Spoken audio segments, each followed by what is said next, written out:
Ready for baseball. Japan takes the field. Team USA, the visiting team in this championship game. And here is that United States lineup with a couple of changes. Mookie Betts and Mike Trout and Paul Goldschmidt and Nolan Arenado. That doesn't change. Goldschmidt's been awesome in this tournament. Schwarber, the DH. Trey Turner moves from 9 to 6.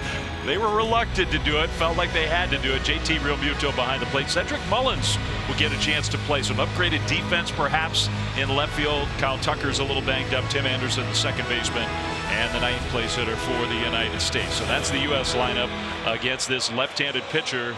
And Japan's manager very confident in this young man. Yeah, Yoshida Imanaga.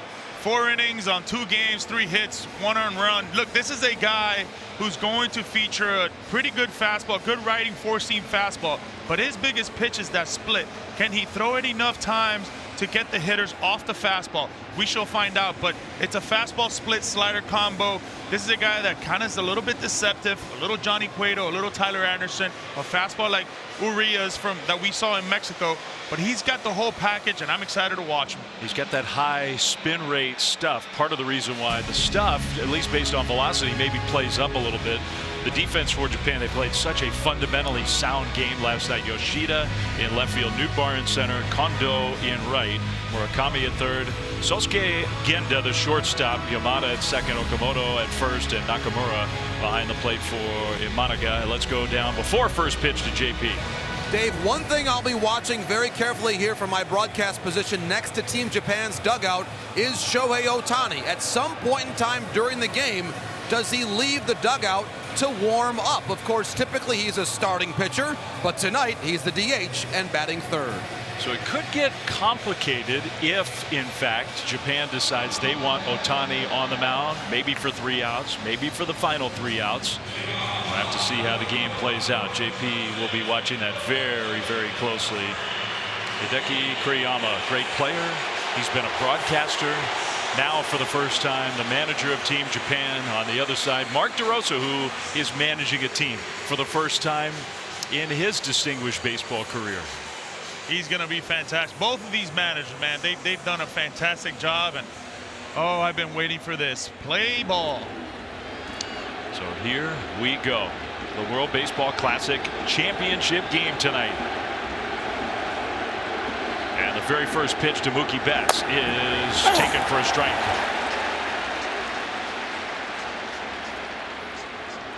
What a top of the order, and particularly for a left-handed pitcher to have to go through Betts, Trout, and Goldschmidt right away. That little hesitation. Mookie hits a fly ball right center field. Kondoh over, and he'll make the catch short of the warning track for out number 1. That's a pretty good fastball right there in a third. He's going to have to throw inside to these right-handers to kind of speed them up a little bit and then hopefully go to that split. He wants to go to that split early and often. He has 2 types of split, one that dives into left-handers or away from right-handers, and the one that's more of a hanging just to steal a strike. Saw the home plate umpire Lance Barksdale, the crew chief, John Tumpain, another big league umpire at first, Pinales Alfaro, Park, and Quinn Wolcott. The rest of this umpiring crew for this championship game. First pitch fastball to Mike Trout, just misses a little too far inside. That's what we'll see with Imanaga, though. A lot of glove side fastballs, trying to tie up these right-handers. The 1-0. Trout swings through the fastball. And that may be our first good example of the effect of that high spin rate. 94, but to a hitter, I think a lot of times it appears to be faster, firmer. That one is hit to shallow right field. Kondoh has to race in, and it's going to fall. Base hit. Trout's going to try for second. The throw, the slide. He's safe.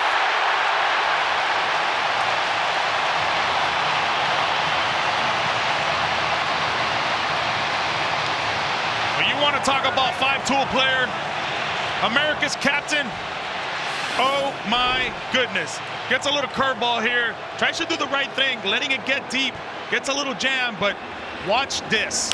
This is talking about velocity. A guy moving at 260 pounds, full on go. He's smelling it. Here we go, big boy. Pressure at all times.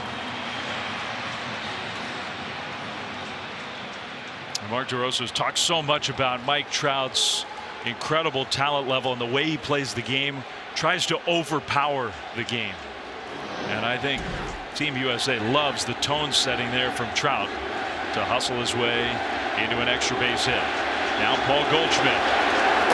Breaking ball to steal, strike one.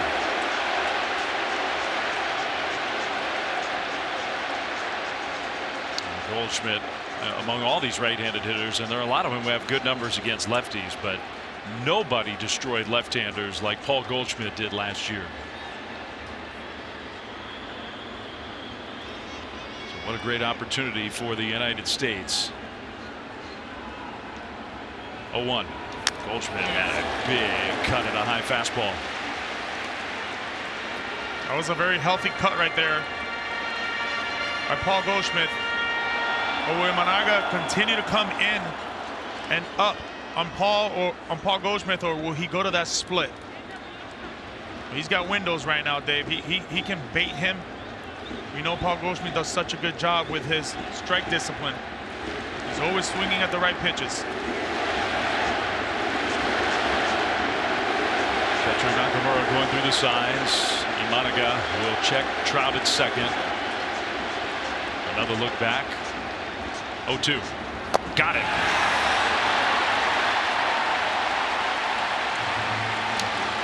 That right there was a good split. That's a guy that's understanding, hey, I'm going to rush him up and in, and then I'm going to slow him down with the split change right there. It was more of a straighter split change. It had really no dive down. That was a good one right there. See Paul Goldschmidt right there having a little talk with Turner. Hey, talk to me about the split. What is it doing? We saw so many of the young pitching stars for Japan in last night's semifinal game. Imanaga, he's 29 years old. He's been around a while. Not out of the woods yet. Nolan Arenado, first pitch swinging a ground ball to first, picked by Okamoto. He'll take it to the bag himself for the putout. And the United States is retired. Trout with the hustle double, but the United States does not score. Bottom of the first, no score. Japan comes up for the first time. Lars Nootbaar there, center fielder and leadoff hitter. Kensuke Kondoh's had so many good at-bats in this tournament. He bats in front of Shohei Ohtani. Masataka Yoshida bats right behind him. Murakami, the hero last night. Okamoto, Yamada, Genda, Nakamura. Rounding out the lineup against Merrill Kelly. What an opportunity for the veteran right-hander. Yeah, Merrill Kelly, you know, he's a guy that obviously has been welcoming this start for a long time. In 3 innings, 4 hits, 2 earned runs. But talking to the manager in USA and Andy Pettit, he said to me, hey, he's fixed a couple of things. He was getting around the baseball. He's looking to throw through the glove. I'm really excited what he's going to do tonight. In a way, perfect for this tournament. He went around the world to rediscover his game, to fine-tune his game. First pitch swing, Nootbaar against Kelly. And a fly ball, shallow left field. Mullins for out number 1. Now we're going to take a look at his pitch arsenal and what he's featuring. We know about the good fastball, the good riding fastball. It really gets on all the hitters. But for me, it's going to come down to that cutter. He's got to be able to throw that cutter to the left-handers. He's going to be facing a lot of them. You understand he's got a change of a sinker and a curveball. But for me, it's the fastball, the cutter, and the changeup. If he can throw that cutter in early counts, it's going to be very difficult to hit Kelly tonight. 1 pitch, 1 out.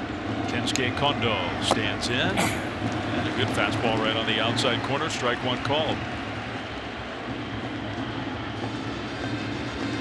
Kondoh 5 extra base hits. He scored 9 runs.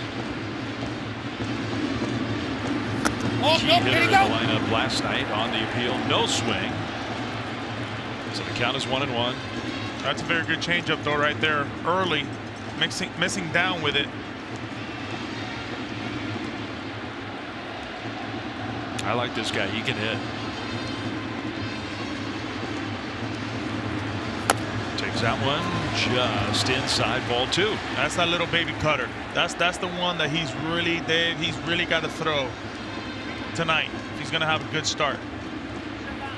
You got the great Ohtani waiting in the on-deck circle. 2-1, foul tip with the fastball, 2-2. I really like also that Mark DeRosa put Cedric Mullins in left field. we saw from last night's game, Japan really was hitting the ball the other way. Defense is going to be key for tonight's game. There's a reason, really, he made that decision. Randy Arozarena almost stole the show last night, running all over the place, catching balls. That one hit hard up the middle, right into the defense. Trey Turner there for round number 2.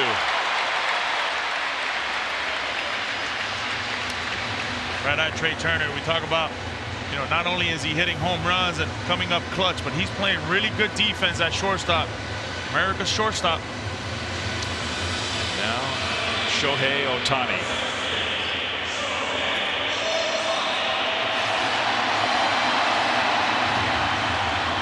In the middle of everything last night, whether Mexico pitched to him or pitched around him. The offense for Japan, in a lot of ways, went right through Shohei Ohtani. He was in the mix for all of it. It's out. Takes ball 1 outside. And it is a conundrum when you face Japan, because he's so great and you want to circle him and say we just can't let him beat us. But he's got the teammates if you pitch around him, and he's out there on the bases to make you pay. I would still think you got to be very careful with Shohei Ohtani. Especially right here. A little good change-up count right here from Merrill Kelly. No, it's 2-0. He misses badly with that one. 3-0. And it just really tells you how they're going to attack him right now.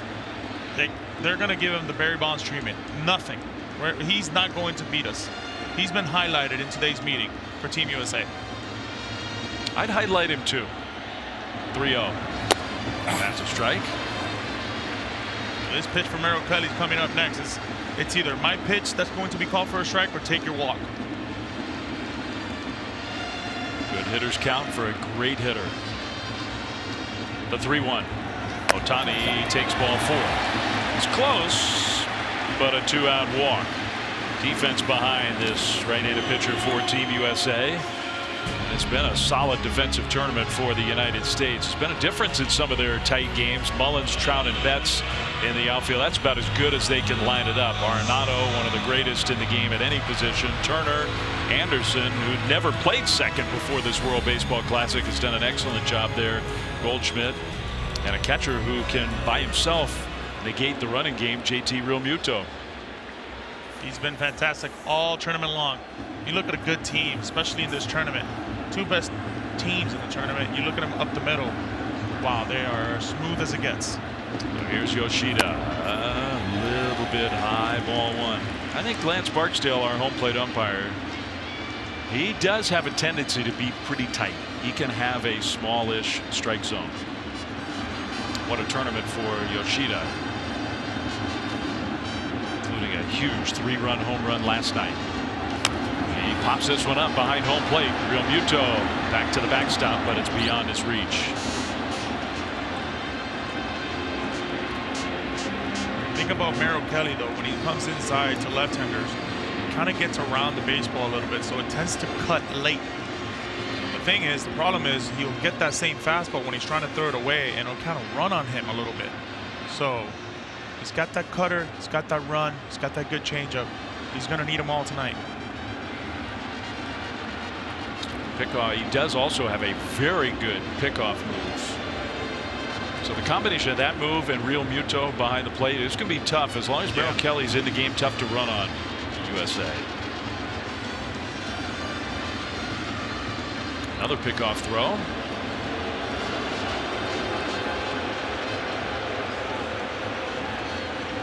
I would think Shohei wants to match Mike Trout and get to second base, like Mike Trout did in the first inning. Shohei wants to get to second base, especially with 2 outs.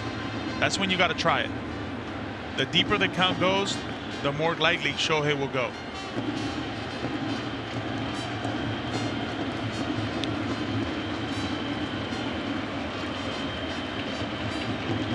The 1-1. Fouled off to the left.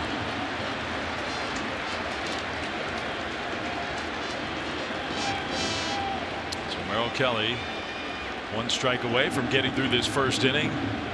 Packed house in Miami, championship game. culmination of weeks of tremendous baseball.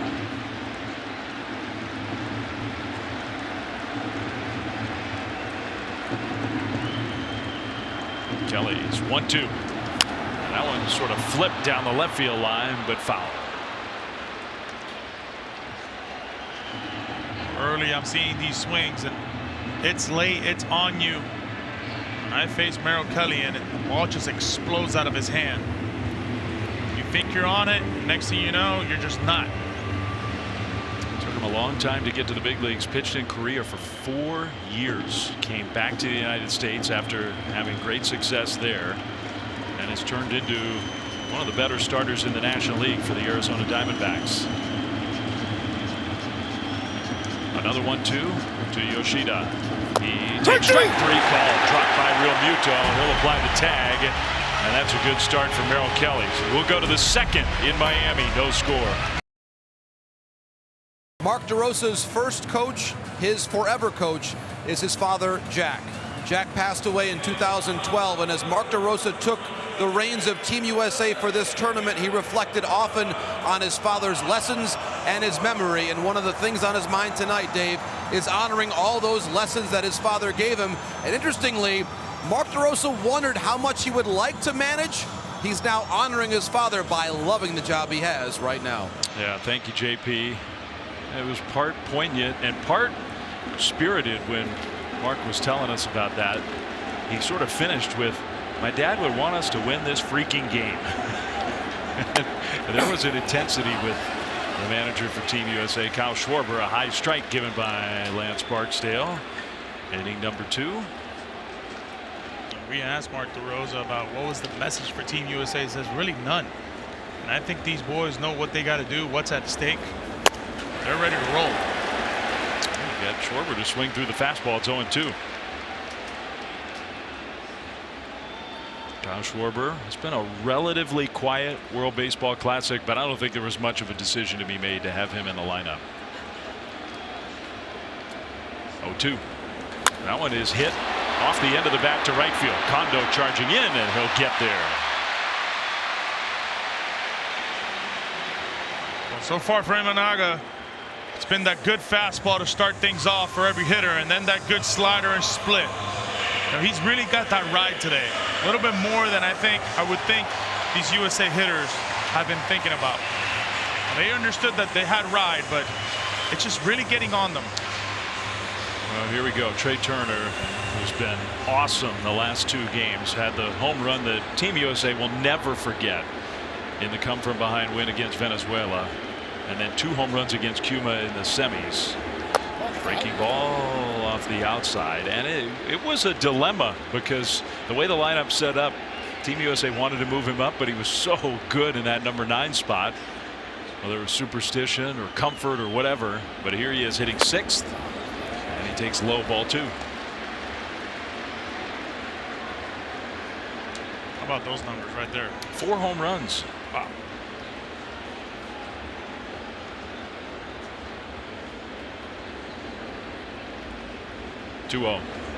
Turner right back to the backstop. I think we've seen from Trey Turner is when he gets on a big wave, more than not, he usually stays on that wave of hitting for a long time.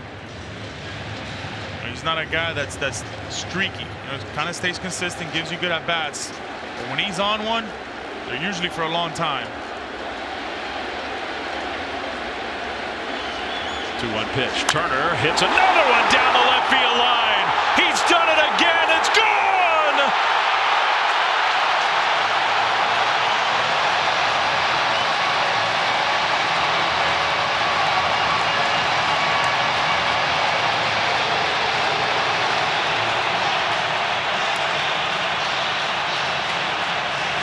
America's shortstop, Trey Turner.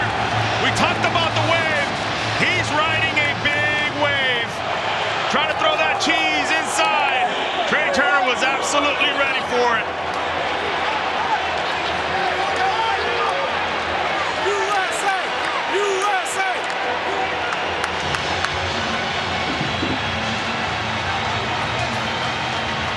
Incredible.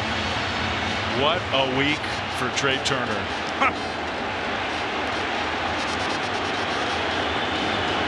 Realmuto fouls one out of play. Take a look at that four-seamer. It really just looks like the same video we've been watching all week. Trying to throw Trey Turner fastballs inside, and he just keeps hitting them. And check out Mark DeRosa. You think he's feeling it? He's got the best seat in the house. What a smile. D-Row is he just didn't want to mess it up by moving him in the lineup. I mean, that's kind of how it works in this sport. If it's working, don't change anything. He reluctantly moved him up in the order. Obviously did not affect the swing. Tied for the most home runs in a single World Baseball Classic in history. And he's going to have some more at-bats tonight. Who knows? Inside ball 2 to Realmuto. I just don't understand how you even would frisk at the idea of, well, let's try to throw him another fastball inside here. He was ready. Realmuto's been great. New teammates with Trey Turner. He went around there. 2-2. Well, we know Team USA has so many great players, and we know that Trey Turner is one of those. I mean, Trey Turner is one of the best players in the world, period. But for him to be the guy to flex the muscles, to bring the huge power, I think that has surprised some folks. 2-2. Full count now, 3-2. Well, in the 2022 season, Trey Turner, 21 home runs, 100 RBIs in 160 games. A guy that plays every single day. Maybe the new feature for Trey Turner's game is upping those home run count. His career high, 28 in a single season. Realmuto fouls that one out of play. And he's in a great stadium to up those home runs too. Yeah, he could be coming for a new career high this year. I mean, it's funny, Team USA's hit 11 home runs, more than any other team in this World Baseball Classic. Turner's got 5. Nobody else has more than 1. He's the only player for Team USA who's hit more than 1, and he's hit 5 of them. Pound for pound, one of the strongest guys in that team, Trey Turner. 3-2. Realmuto, line drive, base hit, left field.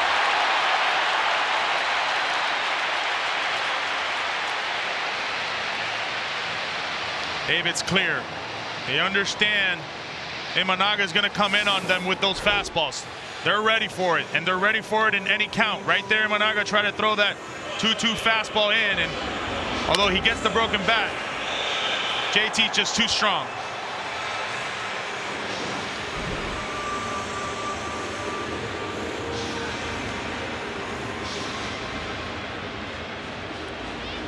It's just going to be, this is essentially, I mean, it's a 1-game championship. This is a game 7. So we'll have to see how both managers want to work their way through this game. It's only the 2nd inning.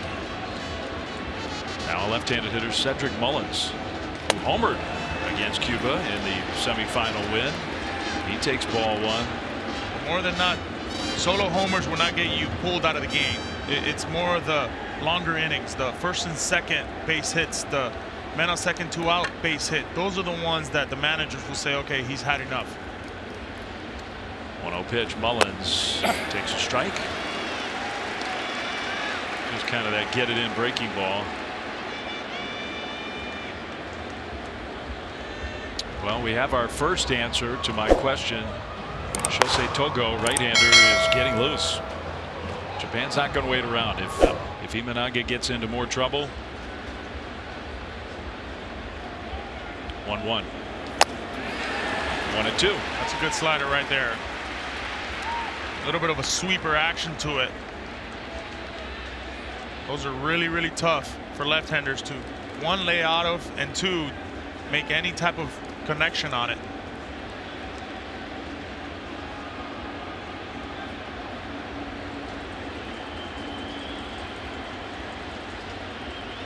The 1-2 to Mullins. Strike 3 call. Perfect pitch right on the outside.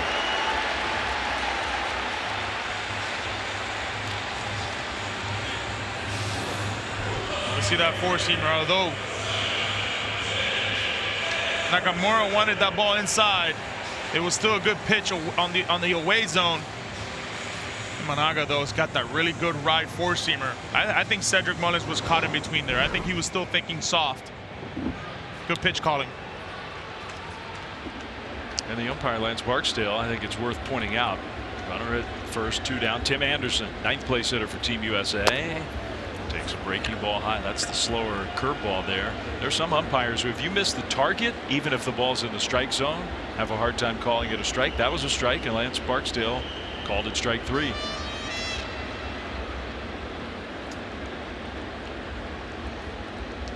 Realmuto, the runner at first. Anderson on the ground, up the middle, base hit. Realmuto will stop at second. And now Team USA has a chance to make this much more than just a 1-run inning with the top of the order coming back up. We haven't seen a lot of doubling up with pitches in Imanaga. Right there, he doubled up with that curveball. Tim Anderson's just too good. His hand-eye coordination is too good. You throw him that lollipop once again, and he'll make you pay for it. They're going to get a meeting on the mound. I wonder if it's possible that Japan is considering a pitching change right here, right now. It doesn't look like it with Hideki Kuriyama.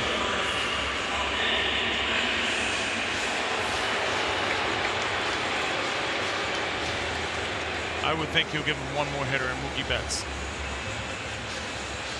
Got to be careful with Mookie, obviously. That goes without saying. So now Yuki Utagawa has joined Togo in the bullpen. That's something we probably won't see from Team USA. Japan a little more free to use their bullpen liberally. 2 on, 2 out. Mookie Betts swings at that pitch and hits a fly ball to left field. Yoshida will make the catch short of the warning track, and Mookie might have just missed one. So all in all, just the one. But more than that, because of what Trey Turner is doing in this World Baseball Classic. Amazing! His 5th home run makes it 1-0 USA.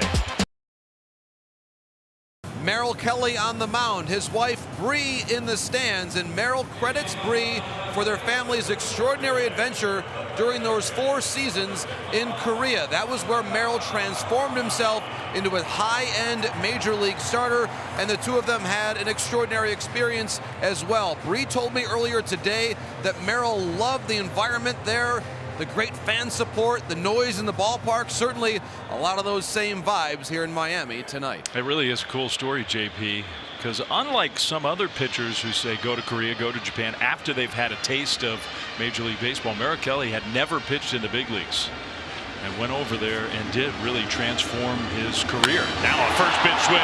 Murakami crushes one into the second deck. Tie game.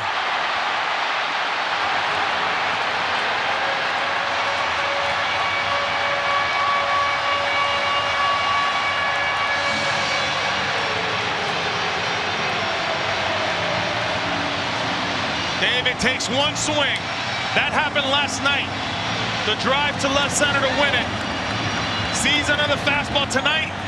Tie ball game. Murakami is no surprise to big games and big swings. The 2-time MVP has come up huge for Japan. You want to answer back? There it is right there. Oh my goodness, was that ball crushed or what?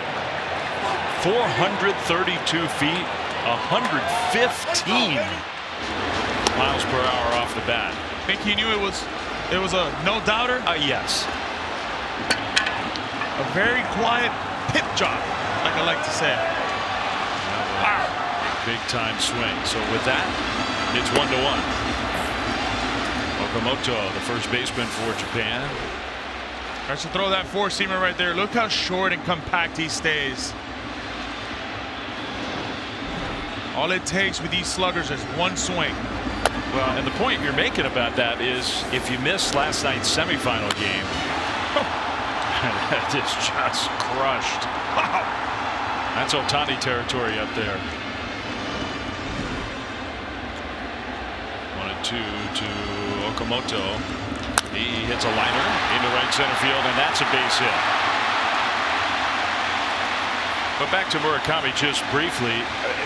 through his first at-bats of the game last night, he looked like a lost soul. He was a shell of himself, and he came up in that huge spot late in the game, delivered the game-winning hit, and the swing we just saw, that's the swing that they've been watching in Japan the last 2 years as the best hitter in those leagues. I love most about that is he was thinking about bunting during that situation. He talked about it after the game last night. You know, Koriyama, you got to give him credit as the manager here for Japan said, no. We know what you can do with the bat. We believe in you. Go ahead. And, you know, it just shows the effects of a manager understanding the moment. And the player he had at the plate. Yeah. Yamada takes outside. He out told him, do not bunt. We want you to swing the bat like you've done so many times. Triple Crown winner last year. And he's even talked about, I wanted to match the ability of Shohei Ohtani, not in a mean way, not in a more jealous way. It's just he's been so good for Japan. He needed some protection. He felt like he was the guy that said, okay, I'm the one that's going to be by your side during this whole thing. So a lot of pressure was built on him, but he's delivered here in a Game 7 situation. So 1-1. That's our score. Nobody out. Still bottom of the second. 2-1 to Yamada. That one misses badly. It's 3-1. Let's go down to JP. Murakami was the dominant story in Japan last year in the news period. Cy Snead, a former major league pitcher who was his teammate with the Yakult Swallows, told me last year that when he walked by the newsstands, he said, quote, more or less all the front pages are his picture. Well, last night that came true again, I'm sure. And this morning, Yutaka Murakami, two-time reigning Central League MVP. Monster power numbers. 3-1. 3-2. It is now Wednesday morning in Tokyo. Konnichiwa. With a country watching. The interest, the passion for baseball in that country off the charts. Samurai Japan, as they call this national team. 3-2. And a foul ball.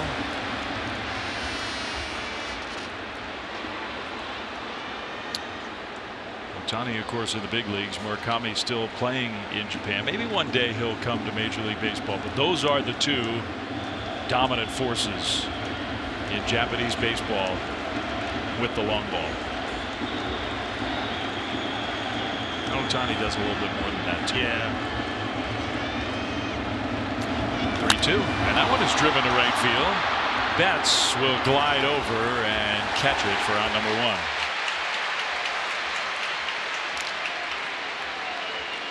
This was last night. His teammates with the Yakult Swallows in their clubhouse watching the game. Let's listen. Come home and celebrate an incredible moment. Now breaking ball to Sosuke Genda, the shortstop and 8th place hitter. Lots of game left here. Lot of game. Genda, you see that bottom pinky finger, right hand pinky, wrapped up. He flips that line drive into left field. That's going to be a hit. So broken finger or not, Genda gets an opposite field single, and Japan has 2 on with 1 out. Well, a guy who does all the right things. A guy that can absolutely field it, but a guy right here at the plate who's not scared of the moment, not scared of the finger being hurt. And one thing we saw yesterday from Mexico is they threw him a lot of fastballs. He was very late with the fastball. Today, they try to do the same thing. Genda was a little more prepared for the pitch. So Mark DeRosa now starting to talk things over in the dugout. A run across, 2 more hits. Andy Pettit, his pitching coach, on the phone. We may see some bullpen activity. First pitch ball to the 9th place hitter, the catcher Nakamura.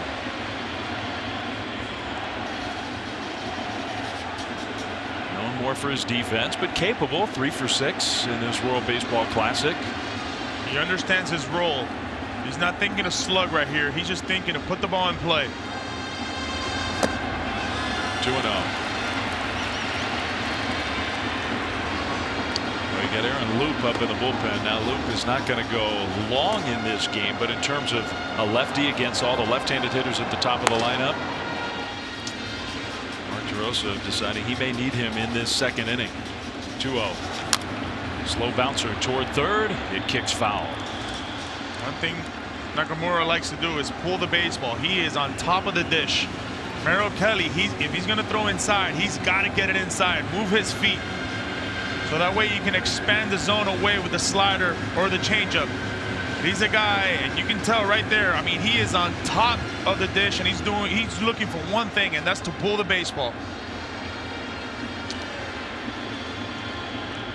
Lead runner Okamoto, not great speed. He's the first baseman at second. Not a real fast runner at the plate. 2-1, and he got it inside. 2-2. That's the pitch. You want to win this at bat, and Kelly, you got to throw it right there. Look how over the plate he is. I mean, his leg kick is completely on top of that dish. It's uncomfortable. You have to make sure that you get it inside. Now you open up windows. Merrill Kelly's 2-2. That one just misses it. It almost reminds me of Justin Turner in the big leagues. He is so close to the plate. You miss by an inch, and it's almost like you're going to hit him. And that was in right there, but with Turner, he likes to step in the bucket a little bit when he's gliding with his front foot. With him, with Nakamura, he stays more even with it. A lot harder to hit that pitch inside. Even harder. 3-2. That is a ball outside. He walked him, and that's huge. That's the 9th place hitter. Now the bases are loaded with Lars Nootbaar coming up, and we'll see what Mark DeRosa wants to do. I just don't know if Loup is warmed enough. This could be a meeting from Realmuto and company just to stall for an extra minute. Some more pitches. Looks like Brady Singer also just starting to get loose out there. They're bringing the right matchup in Loup if that's the case. Ground ball guy. Looking for a double play, not necessarily looking for a strikeout. Tough matchup for Nootbaar. So we'll see, and it does look like Mark DeRosa is coming out. So that was just to buy an extra moment, and the USA manager is going to make the pitching change. It's only the second inning, but it's a winner-take-all championship game, and Mark DeRosa is managing like it. So Kelly out, Aaron Loup in, bases loaded, one down. Pitching change. We'll be back right after this. The final roster addition Team USA made before this tournament began was to add the man who is on the mound right now. Aaron Loup replaced Brooks Raley when Raley sustained a minor hamstring injury in the final day before Team USA began pool play in Phoenix, Arizona. Aaron Loup, an 11-year veteran, most known for his ability to match up in the late innings, but Mark DeRosa trusted both his ability and his character. And DeRosa would know, 10 years ago, Aaron Loup and Mark DeRosa were playing teammates on the Toronto Blue Jays. Well, what a spot for the guy who was the late ad, because the bases are loaded and the top of the order is up for Team Japan in a tie game. It's only the second inning, but it feels like a massive moment in this game. Yeah, we know. And Loup, he's a specialist for left-handers, but you know, in Nootbaar last year in 2022, he hit left-handers better than right-handers at a 273 mark, and versus right-handers 217. So he's a specialist of hitting left-handers. So it's going to be an absolute challenge right here for Loup, especially the first pitch. He's an ambusher in Nootbaar. Yeah, you got the defense set for Nootbaar to pull, but that left side is a little exposed, as great as Nolan Arenado is. Bases loaded, one out. Nootbaar, who has become a hero in Japan. First pitch, and he squared around like he might bunt. I think he was just taking a pitch there, and Loup got the call, strike one.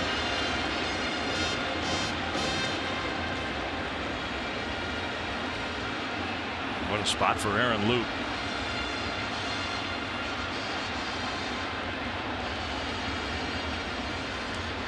One strike pitch, and it's strike two. That's a good strike right there. That's got sinking action. That ball is coming out of second base. Very hard to time up if you're Nootbaar. Right now you're in just protection mode. Kondoh on deck, then we would see Ohtani if Japan's rally continues. Here's the 0-2. Nootbaar breaks his back. Slow roller to first base. Goldschmidt's only play is to first, and Loup just got there to get the out. On the play, Okamoto comes in to score. So Japan takes its first lead 2-1.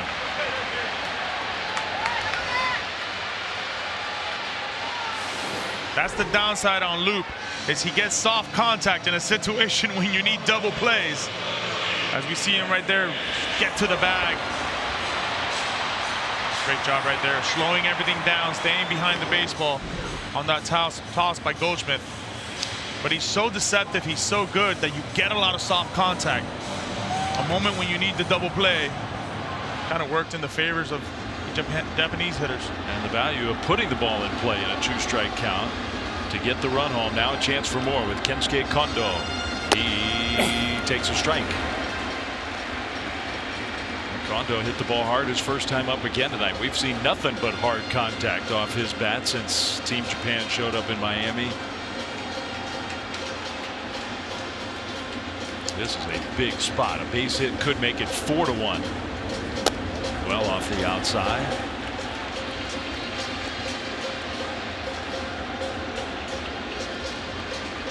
He's so athletic in the box. A lot of these Japanese hitters are very athletic, but he's always moving. He's always got a lot of rhythm in his load. Very first movement, and then he just continues to wiggle. He takes a strike. Well located, 1-2. That's a good pitch. Loup has been missing with his fastball in the inner third to the left-handers. You know he's got a good slider. Let the action work.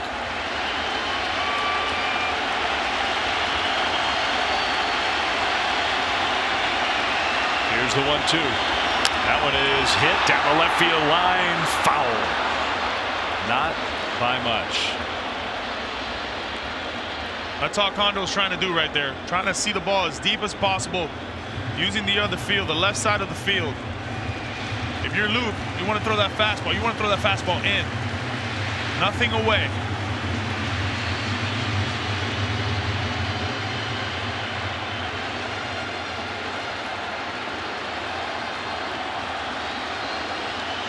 Loup will try it again. Kondoh, a check swing, foul. He did come way inside. Kondoh tried to hold up and did manage to hold up, but the ball hit the bat. Foul ball. Very scary situation, obviously, too, for Team USA. You got to have guts if you're JT Realmuto to call that pitch inside, knowing you have Shohei Ohtani behind. Correct. A hit batter loads the bases for Ohtani, and Team USA does not want that. Now time.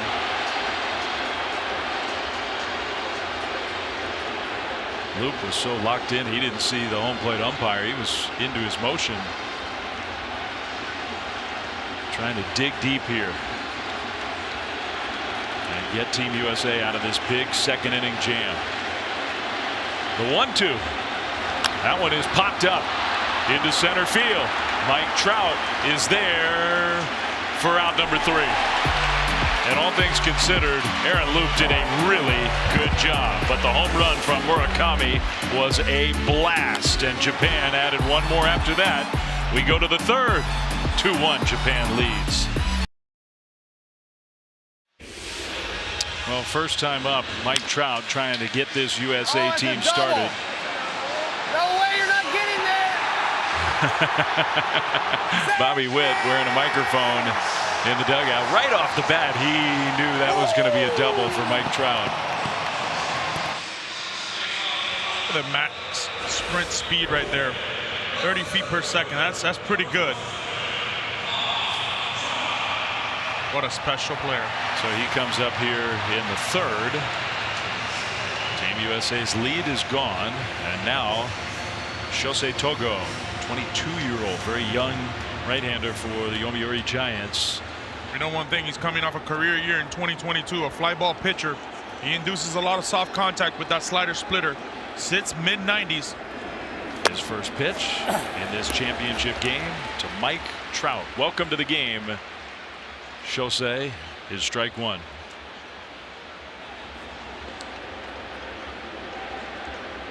The 0-1. Foul tip. And it got a piece of the catcher. 0-2. Mike Trout has been relatively quiet here in Miami these couple games. Team USA would not be here without his performance. He carried at times the United States lineup in Phoenix in pool play to get here to have a chance to win this championship. Yep.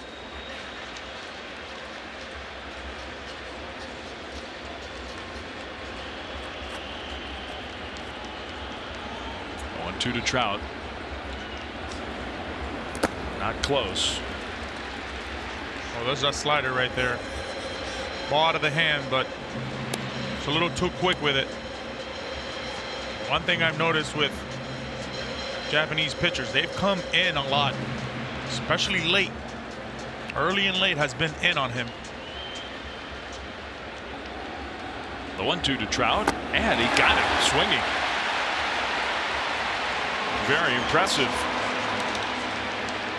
Well, he made quick work of Mike Trout right there with 4 pitches, but check this splitter out.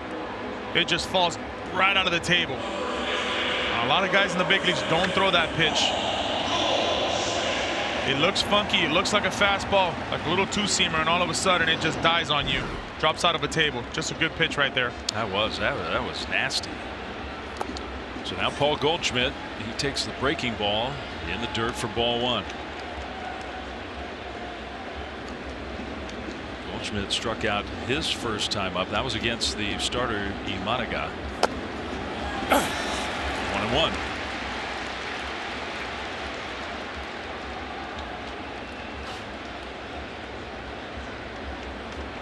Arenado on deck, and then Schwarber would follow. That one is hit high in the air, way up there. Coming in hard, Yoshida from left field toward the line. 2 down. So 2 outs. Kyle Freeland is up in the bullpen for Team USA. So I do believe in the bottom of this 3rd inning, that's the guy we'll see.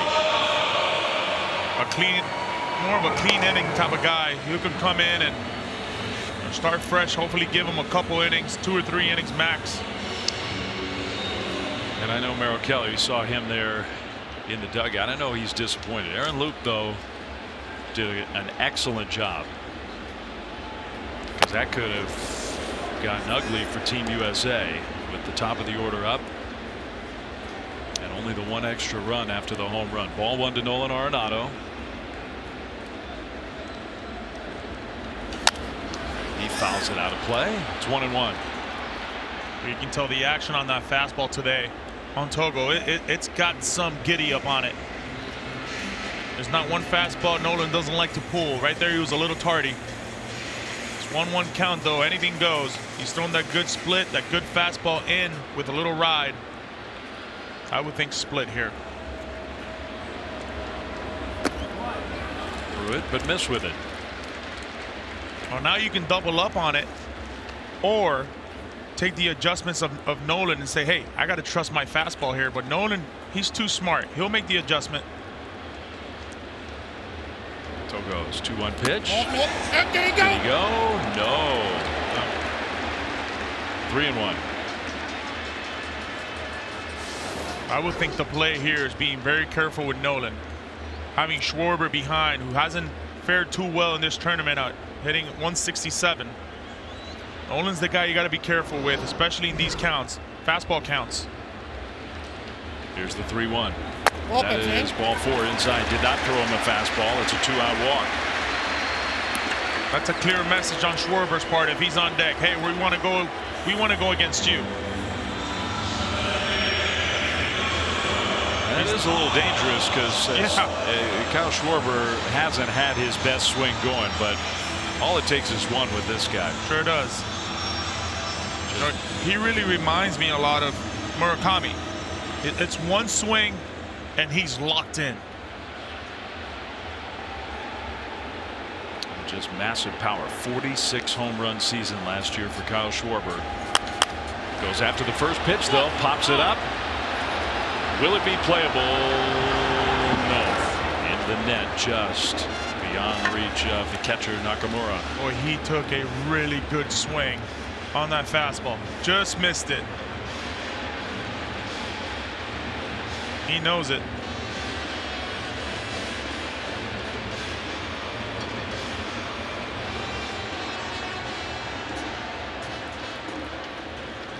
Only Aaron Judge in all of Big League Baseball had more home runs last year than the guy at the plate right now.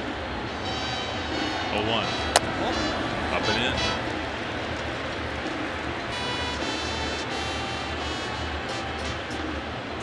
And in big games, playoff games, no matter where he's played, Kyle Schwarber has come up huge. 2-1.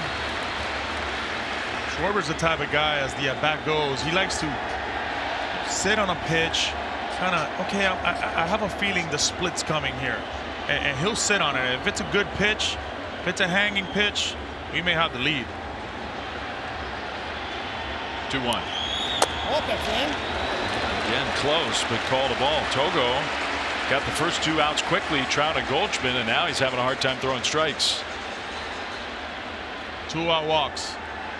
They can haunt you. I mean, we know who's on deck. It is not the guy that Japan wants to face with men on base. Trey Turner waiting, hoping. 3-1.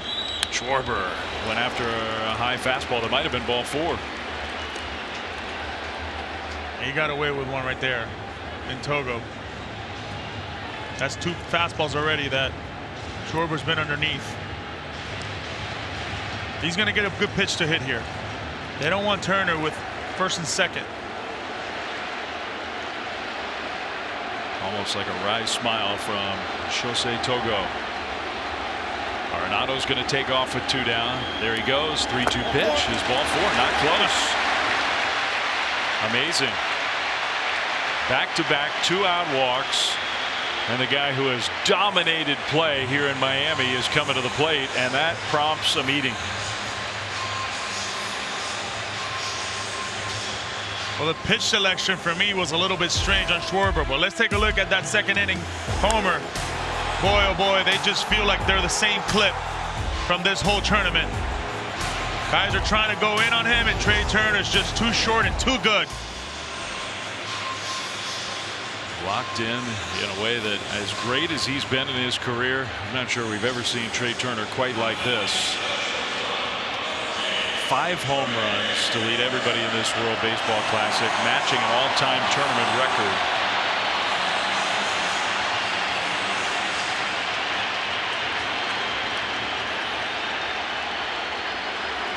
Opportunity to tie the game, or who knows, maybe much more.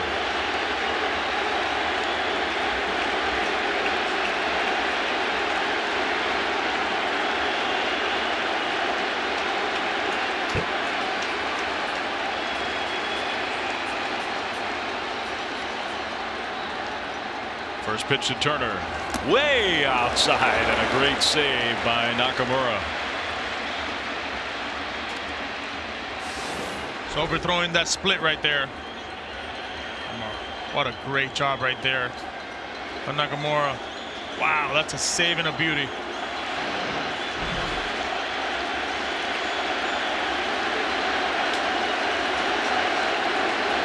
Might keep the bat in the hands though of Trey Turner. That gets by. Maybe they just walk him.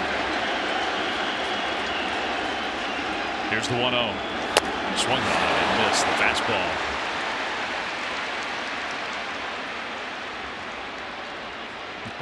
Everything feels dangerous right now against Turner.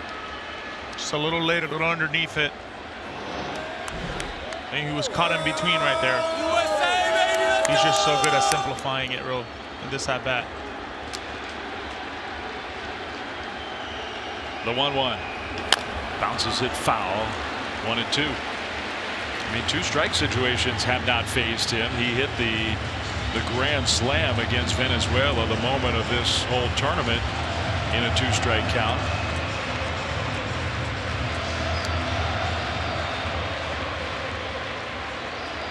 You go back to that at bat, 4 home runs in his last 7 at bats.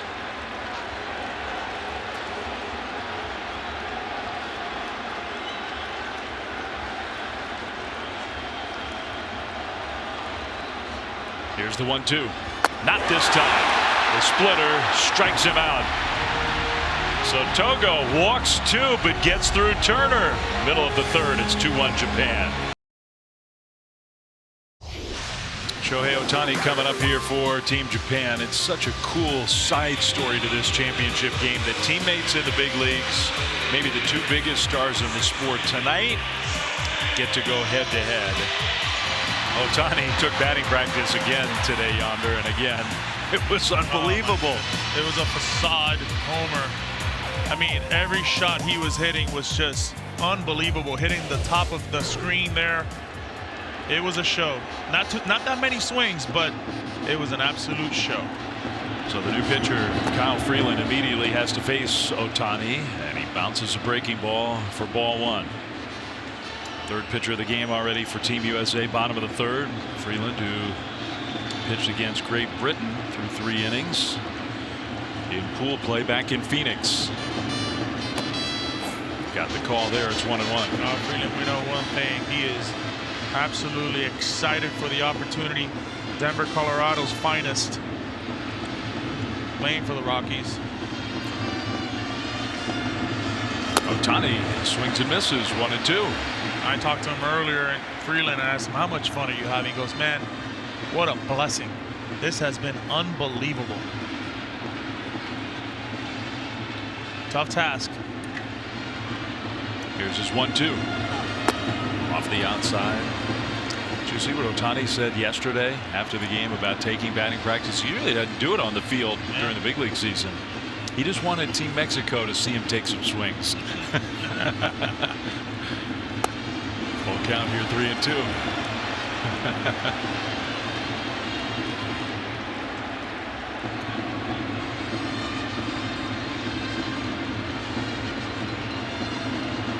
Here's the 3-2 pitch. Ohtani takes strike 3 call. That was a good slider right there on Freeland. Going to work quickly on Shohei Ohtani. A little slider cutter. Oh man, froze him completely. 3-2.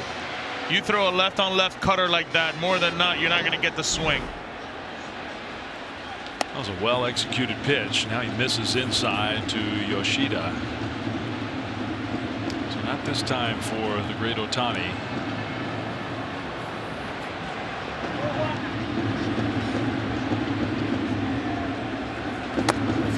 Who apparently had quite the pregame speech Ohtani did in the locker room before the game. He sure did. He was the guy to get up and address Team Japan. Quote unquote, let's stop admiring them. If you admire them, you can't surpass them. We came here to surpass them, to reach the top for one day. Let's just throw all that away, the admirations, and just think about winning. I think that would get me going. That's ball 4 to Yoshida. So after Freeland struck out Ohtani, he gives up the 4-pitch walk. We've seen the walk be a big play for Japan these last couple of nights, and now it just feels like a whole different story with Murakami coming to the plate. Last night, midway through the game, it looked like he wanted to dig a hole and hide, and now he walks up to the plate with his head held high. One thing about Murakami, though, he likes to swing first pitch, especially if it's a fastball, like the first at bat, first pitch swinging. And last night he was swinging at all the first pitches they threw him. So we'll see. Freeland to the plate, and a first pitch swing could be 2. Anderson to second, 1. Turner to first. Got him, double play. Nicely turned by Team USA and their defense. So Freeland gets the double play ball after the walk. Good pick by Goldschmidt at first. We're through 3. 2-1 Japan. We go to inning number 4. Team USA, another home run from Trey Turner, took a 1-0 lead. Japan answered with 2 runs in the bottom of the second. Both starters out of the game, which is not that surprising considering it's a 1-game championship. Must win. So Togo, who is a starter in Japan, came on in relief, and he'll work another inning at least. Against the bottom part of the order, Realmuto, Mullins, and Anderson due up here. JT Realmuto quietly, he's had a great tournament. Yeah, and they've been trying to go in on him with fastballs inside. See if JT understands that and turns on one. They went inside and up. Yeah, but that just tells me he was sitting fastball and he was sitting fastball in.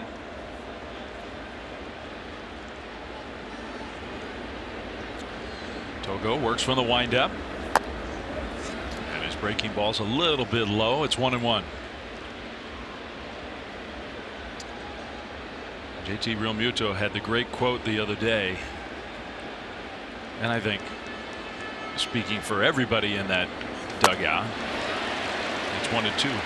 How could you possibly rather be in spring training than have a chance to play in these games? Almost like the recruitment for the next World Baseball Classic has already started. Oh yeah. 1-2, a slow roller hit foul. Oh, Mike Trout already said, I'm in. 2026, count me in there. Mookie Betts, I think, said the same. Mark DeRosa said he thinks that every big position player for America is going to want to play next time around, and he thinks the recruitment on the pitching side will be intense. Oh yeah. 1-2. That one lined to shortstop and caught there by Genda. Well, let's look at the pitch sequence that ended Turner's at bat. Prior inning. That was the split right there, and I felt like that pitch got really Turner thinking. Little kind of in between the whole at bat. Wasn't sure what to really look for. Tells me that Togo had a really good fastball and a really good split, especially in Turner's at bat. Here's Mullins, the splitter for strike 1. Like that one. If you strike out Trey Turner, we're going to highlight you. Absolutely. So it's a little carrot for every pitcher for Japan. Right now, the way Trey Turner's swinging. The 0-1. Mullins pops it up. That one's going to make it back into the seats, or at least into the net. It's 0-2. I think for me is the ability to get ahead of hitters early in the at-bat, because then the splitter really comes to play. You know, he's got a good fastball. We know that he's a fly ball pitcher, likes to get a lot of soft contact, but those first 2 pitches in the at-bat are so crucial for Togo. If he lands them for strike, he can go to work. The 0-2. He threw the split. Mullins did a good job. Cedric Mullins, who's really turned into a star for the Baltimore Orioles, playing tonight. He's an excellent hitter. That one called the ball. Nakamura thought it was strike 3. He had a case there. That was a good split changeup right there. Caught the corner. He came up ready to throw. 2-2. Mullins fights it off. Down the right field side. But you talked about it earlier. Mullins is really in the game tonight to help Mark DeRosa have the best possible outfield defense. That left field spot last night, Japan was just sending one line drive after another out there. They were. I think he bought himself another splitter here, 2-2. I don't think they will go in on him. Let's see. That one lined towards left center field, and it's going to be caught. Slicing back to Yoshida, 2 down. Well, Yoshida did such a good job with that first step. Fighting the lights as we see that split change right there. Mullins did a good job protecting with 2 strikes. Look at this. Look at this. Oh, man, Yoshida. So smooth back there. I think you're right. At the end, maybe just a little difficulty seeing the ball looking up into the lights. But he made the catch. 2 down. Here's Tim Anderson. Had a base hit his first time up. Swings through the fastball. So him right there took a shot. He's such a good breaking ball hitter. Gotta be careful with Tim Anderson. Any breaking balls, he's going after him. 0-1. He went after that one to right center field and fairly deep. Big part of the yard though. Kondoh for the out. So another scoreless inning for Togo. 2-1. Japan leads. This was the rivalry that we all had in mind when the WBC was born in 2006. A dramatic win for the Americans that year. But 3 years later, Japan dominated Team USA in the semifinal at Dodger Stadium, and it was in the very same ballpark, Chavez Ravine, where Team USA finally advanced to the WBC championship game 6 years ago. So the history in this event of these two teams going head to head, and this year almost feels like more than ever. The two best teams in the world are meeting for this championship. And I know yonder coming in, the Dominican Republic, their lineup stacked, pitching depth. Venezuela, great team. Puerto Rico, all the history and the star power on that team. But yeah, through it all, is Kyle Freeland back to work and a swing on a high fly ball. Left center field and deep. Mullins at the wall. It's gone!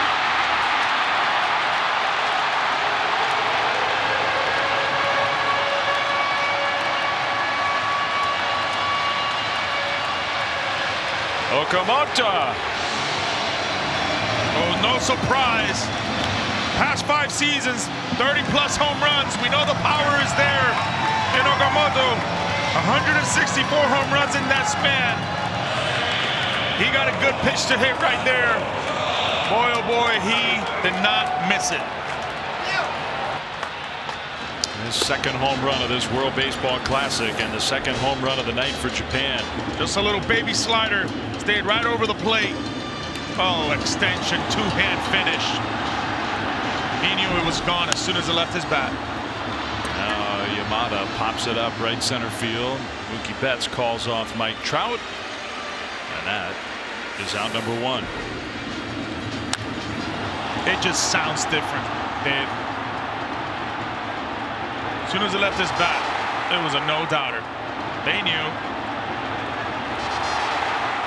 Maybe the only doubt, outfield wall's a little higher there, one of the biggest parts of the ballpark. And this is not an easy home run hitter's ballpark.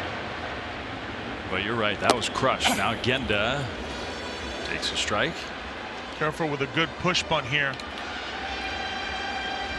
He'll try to bunt it towards Tim Anderson. Anderson's playing deep. If he can get it by the pitcher, almost like a swinging bunt, but he hit it foul off his foot, so it's 0-2. The beauty of this team is, Shohei Ohtani yesterday was saying, oh, this is the best team that he's ever been on. I mean, the top to bottom, they got the defense, they got the power, they got the speed, they got the pitching.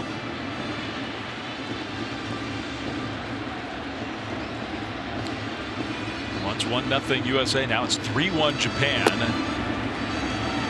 Speaking of defense, the manager for Japan, Hideki Kuriyama, we were talking to him today before the game.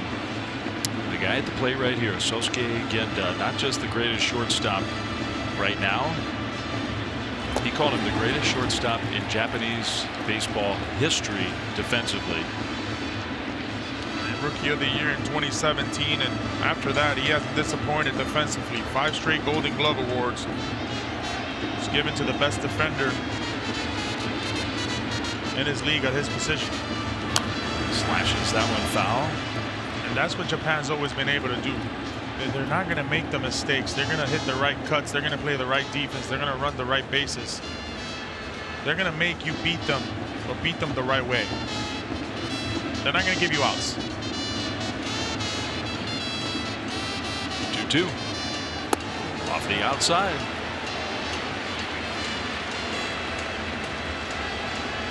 Defensive run save leaders since the start of 2021 at shortstop in the big leagues. Correa, Walls, Rojas, Kiner Falefa. We do have measurements as Genda strikes out swinging for baseball. Plus 37. Way above and beyond. Wow. That's incredible. And we saw him make the spectacular over-the-shoulder catch in last night's win. There were so many plays like that last night for Japan. The relay to cut down the run at home plate, the over-the-shoulder catch that added up to give Japan a chance to come from behind and win. Now the ninth place hitter Nakamura takes ball one. One thing I've noticed with all the infielders for Japan, they catch the ball not with two hands but with one. Tells you how sure they are of their hands. On the ground to short. Arenado's going to cut it off, and he'll snap the throw to first.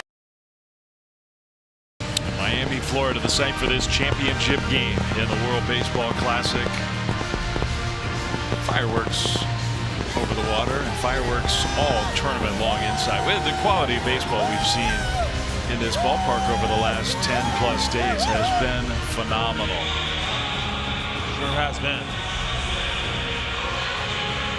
And the United States and Japan going head to head here.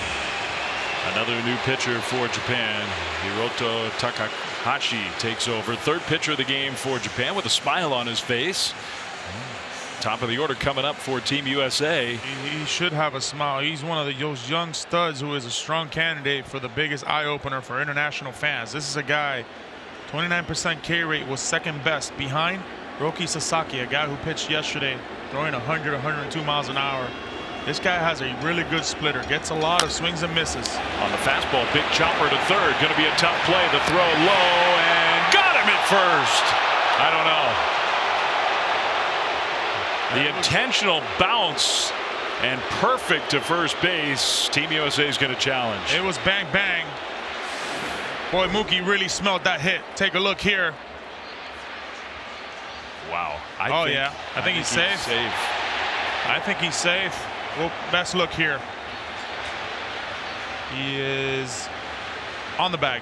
Yeah, he's safe. Safe. Bang bang. Just barely. Wow. That was great all the way around. Okay, even with the microphone not functioning, we know what they're looking at, and it shouldn't take long. I wouldn't think it would take that long.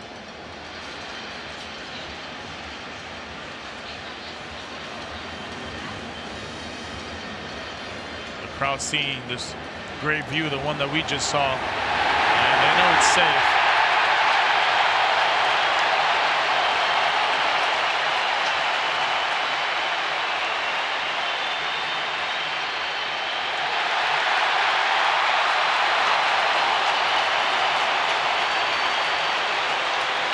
So they overturn the call with replay, and Mookie Betts just terrific hustle and speed. He was waiting. He wanted a call. He knew. And now Mike Trout comes up. Great effort by Murakami. With Takahashi is 98 to 100. Good split. Oh man, I can't wait to see this at bat transpire. Against the youngest pitcher for Japan. He's only 20 years old. Big lead by Mookie. Takahashi throws, and a fastball just a little bit high.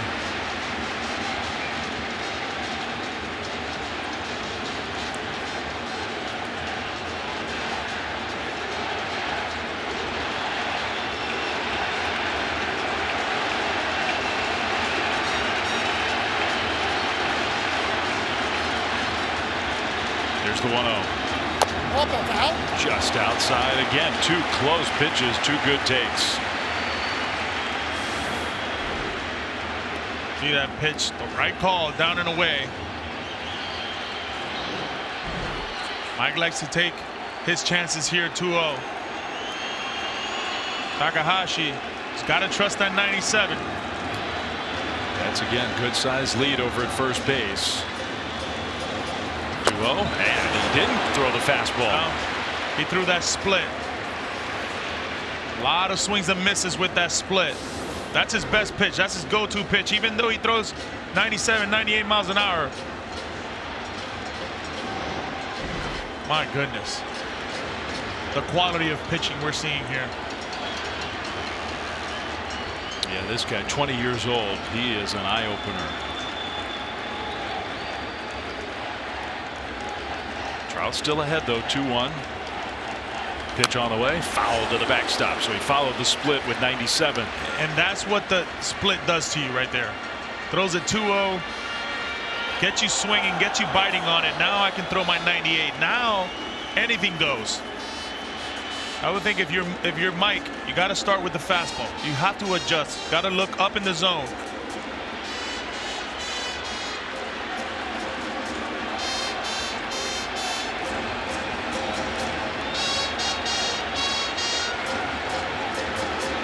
Here's the 2-2, and that one comes way inside.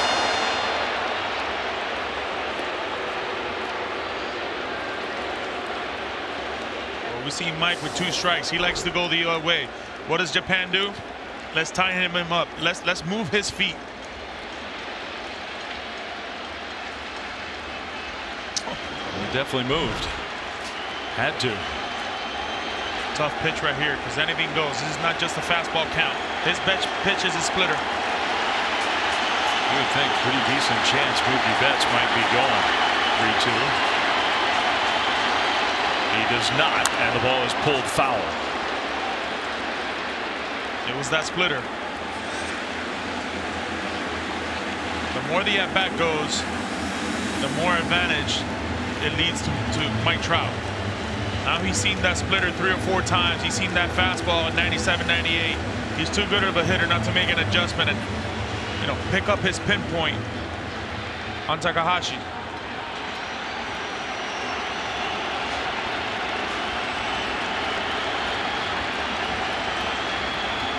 He looks dangerous. He does. Another 3-2. The pitch. Swung on and missed. He got him with that nasty splitter. That was nasty. Doesn't necessarily have to be a strike, but it's the action. The action of the fastball that leads to that splitter and leads to that swing. Wow, that is a 20-year-old in a championship game against the best hitter in the world. He's been the biggest eye-opener in this tournament. But it's not over for him yet. He's got to get through at least 1 more, maybe 2, maybe more. Paul Goldschmidt outside with the fastball. Goldschmidt 0 for 2. He's had a lot of good at-bats in the World Baseball Classic.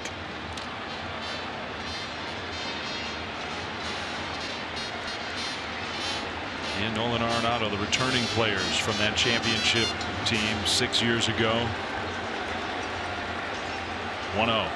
Swings through the fastball, dropped by Nakamura, but Mookie Betts staying put. His stuff is so explosive. I mean, we've seen some of the best hitters have very awkward swings. And Mike Trout and now Goldschmidt. And it tells you the fastball, how explosive it is.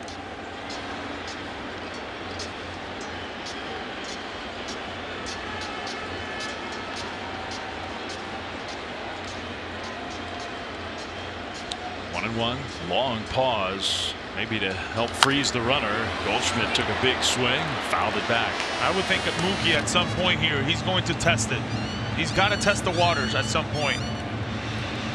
I'm sure he's got the green light. They're talking about how fast he is to home plate. A little bit unsure right now. You got to pick the right pitches.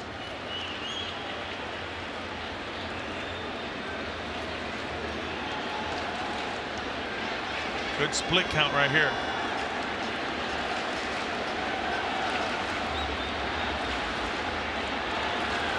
Takahashi 1-2. He threw the split, he bounced it, and it was blocked. Mookie Betts stays over at first.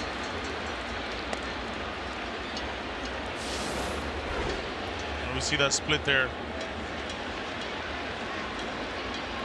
Boy, Nakamura, so good. That was a good block. Think about the running game. You're down have power at the plate. Just, you don't want to make an out on the bases. Strikeout stuff for Takahashi. He already struck out Mike Trout. Now trying to get Goldschmidt. The 2-2. Strike 3 call. Fastball frozen. Well, it tells you how nasty his splitter is. You rarely see Goldschmidt getting frozen like that on a fastball, especially with 2 strikes. It just tells you it is explosive. Everything he's got with 2 pitches. Very impressive. So now 2 down, and Nolan Arenado walked his last time up.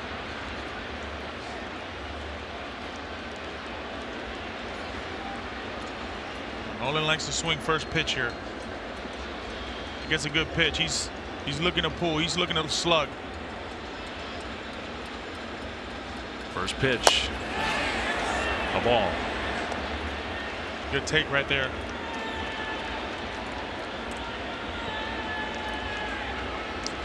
So far, this has been really impressive. The youngest player for Japan, one of the youngest players in the entire World Baseball Classic. On the mound against the heart of the order for Team USA. Here's his 1-0. Just outside with a fastball, 2-0. I'm just so amazed by their delivery and how they can throw so hard and kind of pause their follow through on one leg. It's amazing to watch. Just a 20-year-old right now, 97, 98 with a vicious splitter, make some of the best hitters in the world look like they've looked in this inning. And he's a starter in Japan. He's got the stuff of a closer. Here's his 2-0. That one is lined into left field. That's a base hit for Nolan Arenado.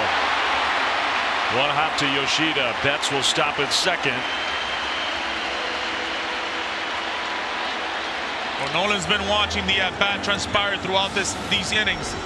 Through a 2-0 split to Mike Trout, 2-0 split to Nolan. Nolan was ready for it. Talked about the head down. Look at this. Moment of contact, head down completely, staying through the baseball. He's just so consistent. That is the classic Nolan Arenado swing. So now Schwarber, who's 0 for 1, pitched him very carefully last time, walked him. That was Togo. Now Takahashi. On the previous bat, he missed a couple fastballs that he wanted back. They baited him with some splitters, but this is a totally different animal in Takahashi.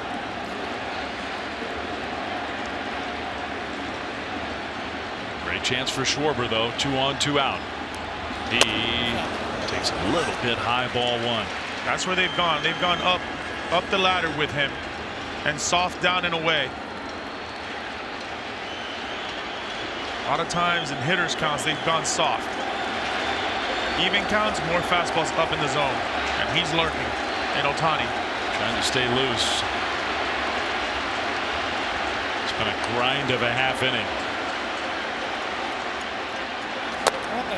Off the inside, 2-0. Some good takes from the USA hitters in this inning, because these pitchers these are not big misses.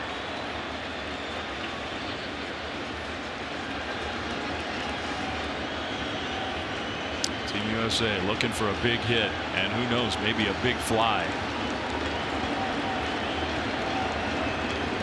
He'll take a shot here. Here's the 2-0 in the dirt and through the splitter, and it's 3-0. Well, again, same situation here. You got Trey Turner, the hottest hitter on the planet right now, waiting on deck. If Schwarber walks, then Turner would come up with the bases loaded.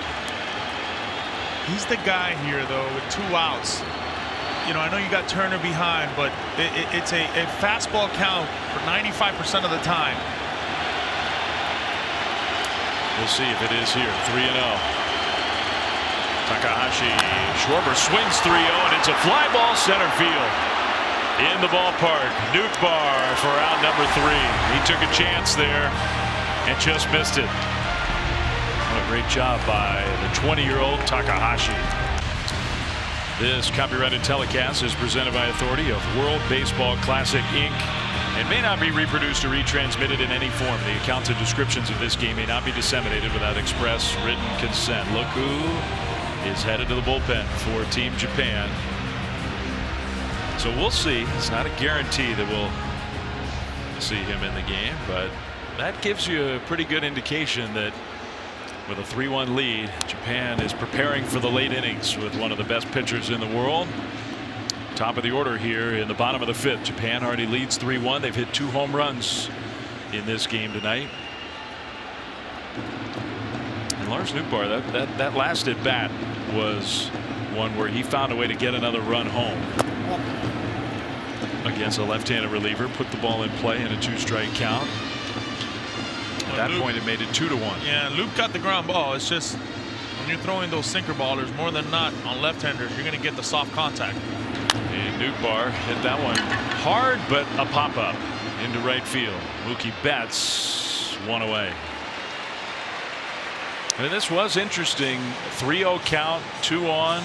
Trey Turner on deck. They gave the green light to Kyle Schwarber. Now, I don't really have a problem with it. I think early on, especially in the 5th inning, this is a momentum changer of the game, where if you do get him to 3-0, this is more than not a 95–98% chance of getting a fastball. He did get the fastball. You just got to live with the results. He went right to it. There's not much to really talk about. He was just a little tardy on the fastball. He's refresh. He wants to see that pitch that he missed, because I mean, I think the point you make is an important one. You really got to trust your guy 3-0 with as hot as Trey Turner has been. But you trust him to swing at the right pitch 3-0, and he did. I mean, look, we've seen him in the past. This guy, at any given moment, right? He'll change the game. And you know, in this part of the game, in the 5th inning, it's just a momentum swing that Mark DeRosa is looking for. And you had the right guy. I mean, sure, would you like to get Turner with bases loaded? But it's a totally different animal of the what ifs, the could have, should have, would have. I don't mind the move.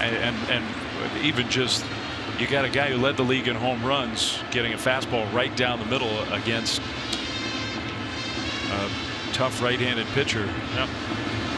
There's a strike to Kondoh. And like I think you put it, you got to live with the result. Got to live with it. I would think if it's a 7th or 8th inning, it's a little different. But right now, why not? 3-1 pitch. Kondoh takes ball 4. So that's a 1-out walk with Ohtani coming up.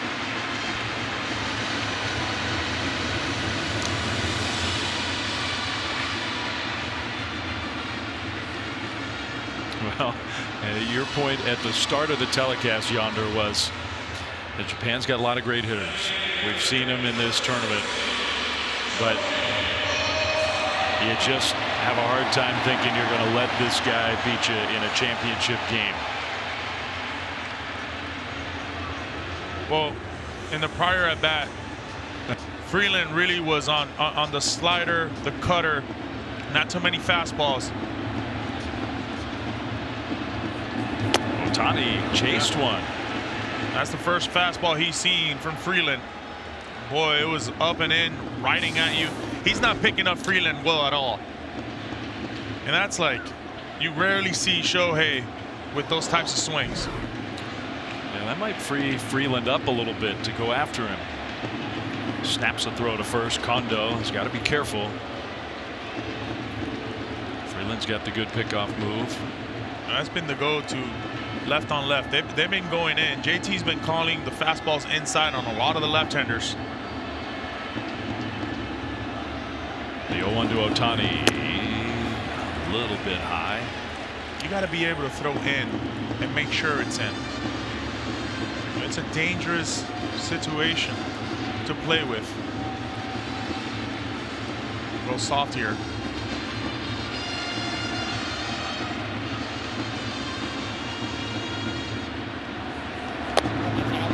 Take by Ohtani. Seemed to see that pitch pretty well. You know, the play could be fastballs back in, but you've highlighted Shohei. He can't beat you. Wants that fastball again. 2-1 pitch. Ohtani got jammed, hits the ground ball. Anderson there to make the play and throw out Ohtani. And you got to give a lot of credit to Freeland right there with JT Realmuto wanting the slider and Freeland saying, no, I trust my fastball, I trust my ride, my sink on it. I'm going to get this pitch in. And I'm going to jam Shohei right here to hopefully get a double play. He jammed him. That's a quality pitch right there.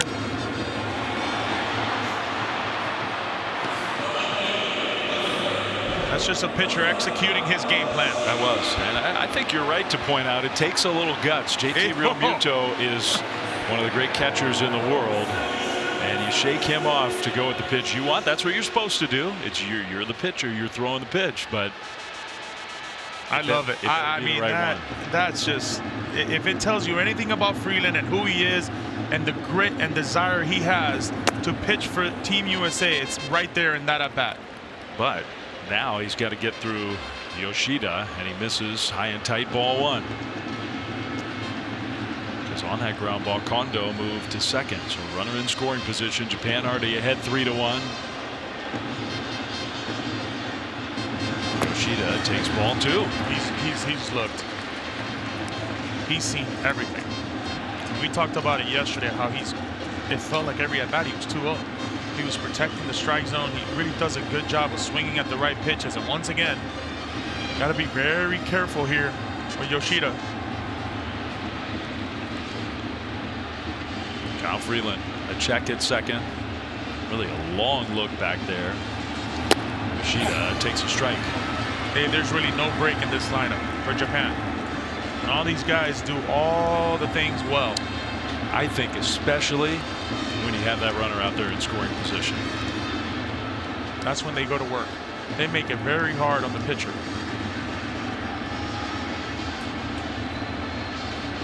(2-1). Yoshida foul. That one back out of play. They don't have the top to bottom power that the lineup for USA has. They have power. They've hit 2 home runs in this championship game.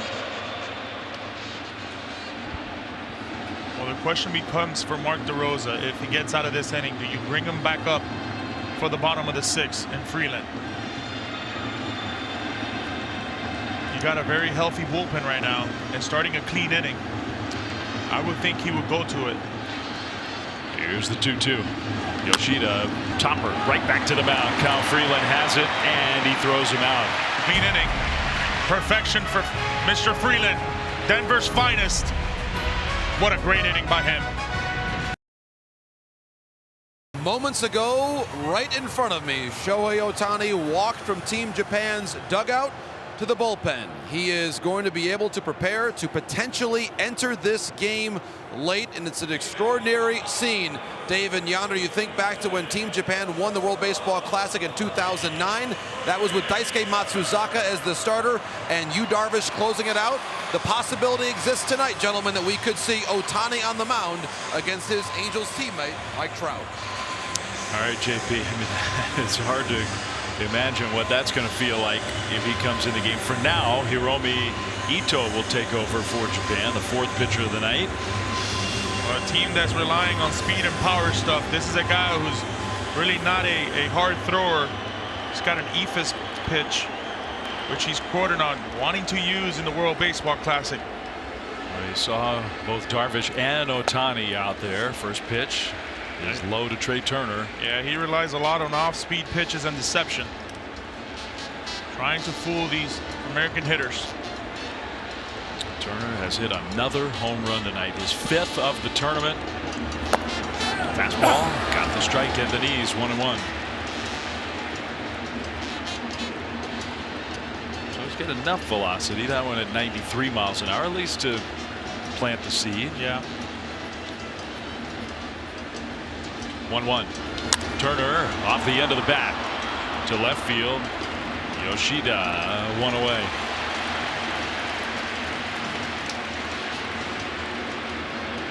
Seen a lot of these American hitters really wanting to pull the baseball, wanting to do a little bit too much. And I think it's kind of, the later these innings go, the more you start wandering, right? The more you start counting those outs, the more these hitters start to press a little bit. Well, this game's getting late for the United States. They're the visiting team. We're in the top of the 6th. If Japan plays it right, first pitch to Realmuto is a strike. Now, is it likely that they'll only have to go through those big hitters one more time? No, but it's possible. It's possible. They certainly have the weapons in the bullpen to do so. Realmuto 1 for 2 at the plate. Not close. 1-1. Team USA has 6 hits. Japan has 4 hits, but the 2 home runs for Japan. This would be interesting to see what the plan is in terms of the timing of Shohei Ohtani. And the fact that he went down there now, another pitch dropped, but the call made by Lance Barksdale, it's 1-2. You got a different right-hander warming up in the pen, Taisei Ohtani. But Ohtani did make an out in the last half inning. Second to last out. 1-2.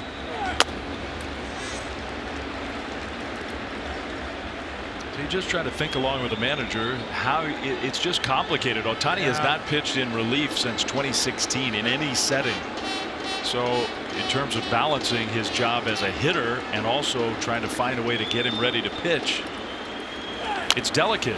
Well, I would think they would want to give Ohtani a clean inning. Yeah. Right. You know, you got Darvish there as well. He's sitting. But I would think Itoh will be a guy who's warming up in case if Itoh gets in trouble. That would be my guess too.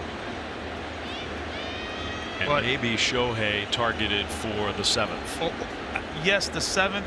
It just depends how much time he needs to warm up. I mean, you know, most starters take a little bit longer than bullpen guys. On the ground to third and picked clean by Murakami. He throws him out. So does he need 2 innings? Does he need an inning and a half to get ready? That's kind of the question mark. We don't really know. Correct. And again, it's just speculation for us, but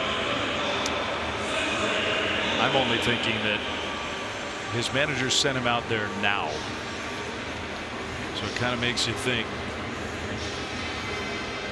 that as opposed to saving him, say, for the 9th inning, which was some speculation coming in, maybe he's going to pitch a little earlier than that. We'll see. Cedric Mullins. Oh, all I know is we got the next 3 innings that are going to be. Don't go anywhere. Don't go anywhere. Oh my goodness. World Baseball Classic Championship game tonight. 1-1. Well, Itoh, even though he does not have the power stuff, he's only 25 years old. Very sharp.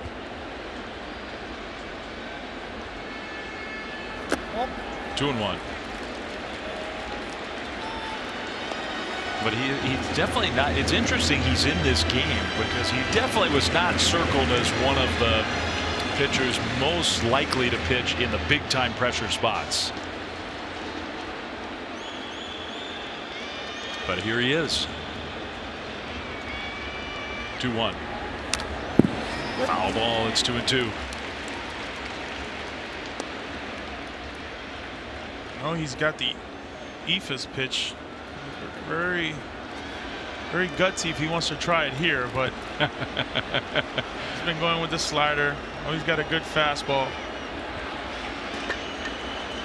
That would be something if he broke it out here, wouldn't it? I don't think so. The 2-2. I don't either. Hey, struck him out. Nasty. Went with 94. And Hiromi Itoh retires the side in order. Middle of the 6th. Still 3-1 Japan.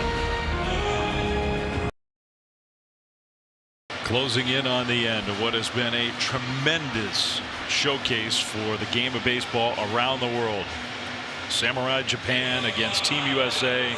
Championship game of this World Baseball Classic, and we go to the bottom of the 6th. Japan has the 3-1 lead, and now Mark DeRosa is going to start to line up his true relievers, and he's going to start with the right-hander Jason Adam. Yeah, Jason Adam He's got a low 80 sliders, good changeup, and that mid-90s four-seamer. But this is a guy who really relies on his slider. Opponent last year were hitting .98 with it, and they only slugged 178. Adams is that guy who will get on top of you with his fastball, but finish you off with that breaking ball. Got to be careful with this guy. The big power and a breaking ball to jump ahead 0-1 against Murakami. And that's a good breaking ball right there. We see Murakami jump on first pitch heaters both times, both at bats he's had tonight. A home run and has grounded into a double play. Big shift on for Murakami. Fastball off the outside.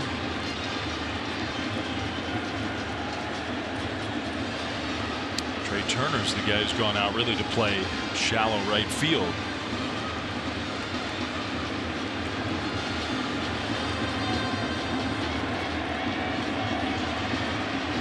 Here's the 1-1. And that one misses high. Ball 2. Well, no Ohtani. It's Yu Darvish alongside Taisei Ota. So that's interesting. That makes me think I was wrong about the way they're trying to plot out the last few innings. Maybe Ohtani just wanted to watch the game from a different spot. Maybe. Murakami fouls it out of play. Or make Mark DeRosa think a little bit about using his bench.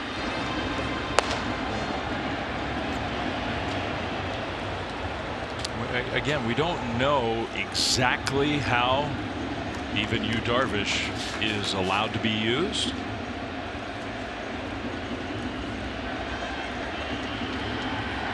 I would think one thing. Got it. That's a good changeup right there. But if you're going to go with Darvish, Darvish needs more time than a half inning to get going for the 7th. I think that would be fair to assume. Well, Kazuma Okamoto. We'll keep our eyes out there at Team Japan bullpen.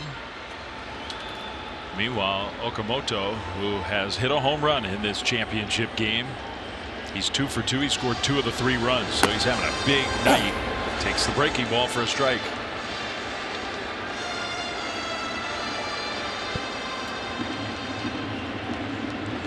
He's had a great career in Japan. 5 seasons with 30+ home runs. We know about the power. The 0-1. Did he go? No. So simple his load. So simple his stance. Being very compact. Look at the numbers there. The Yomiuri Giants.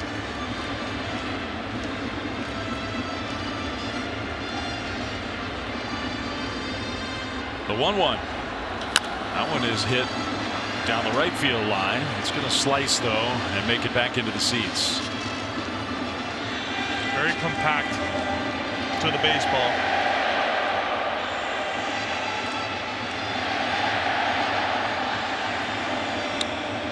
Every hitter gets his own song. And chant. And chant. Tune, chant. See if they can inspire Okamoto. Here's the 1-2. Struck him out with the breaking ball. That's a good slider right there. And you got Murakami with the changeup. Now Okamoto with the slider. Shows you the ability of Adams and his pitches. Those really quality pitches right there. Oh, that's just unhittable for Okamoto. Down and away. Starts with a fastball though. Finished him off with a slider. So 2 outs. Jason Adams come into this game, looks great. Tetsuto Yamada, veteran player. Fastball high, ball 1. There's something about his leg kick though, man. He picks it up and then just glides it around home plate.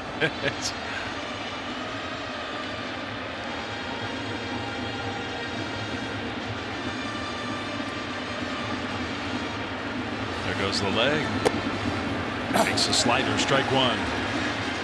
I've been very surprised by Japanese fans. I mean, we see the Budweiser deck over there. It's filled completely. They've shown up.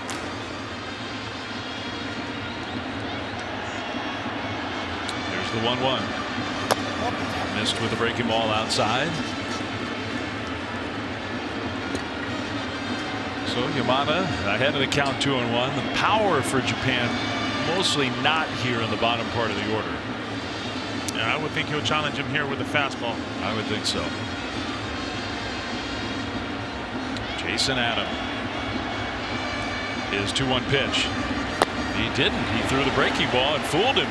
Tells you how reliable he feels about that pitch with the slider. Our opponents were hitting in the low 200s. Slugging just 178 off of it.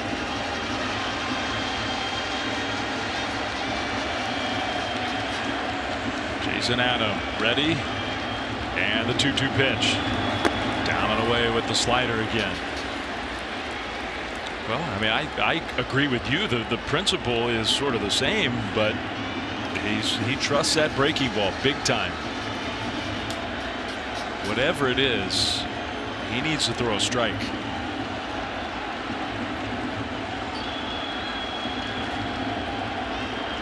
Full count, 3-2. Here's the pitch. It's ball 4. He walked him. We've seen over and over in this tournament, 2-out walks really haunt you. Well, that's his go-to pitch, is his slider. Really, opponents haven't done much with it. I mean, you can see why he loves it. Just a dominant pitch. So there's a reason why he throws it a lot. But Yamada's got enough speed to where, especially on this fast turf here in Miami, if Genda slashes one down the line, could get one in the gap, that 2-out walk could turn into an extra run. Sosuke Genda, the shortstop and 8th place hitter. 1 for 2 tonight.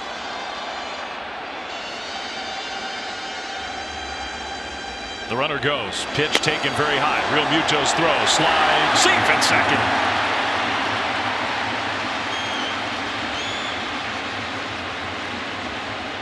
Well, Yamada stole that off Adams. That was not JT Realmuto right there. Very slow to the plate with that high leg kick. Way too much speed in Yamada. JT just couldn't do anything with that. I really love the feet first slides.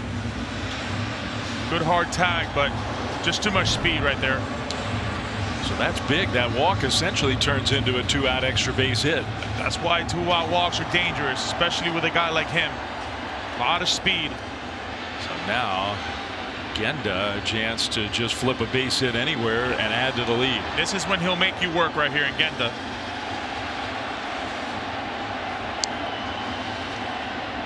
Want to know the count?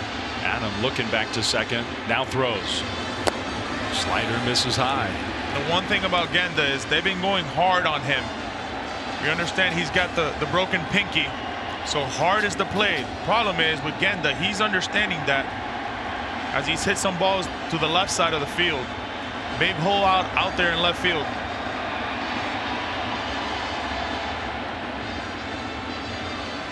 The 2-0 pitch. Genda tops it foul. That's a good changeup. Very good changeup right there.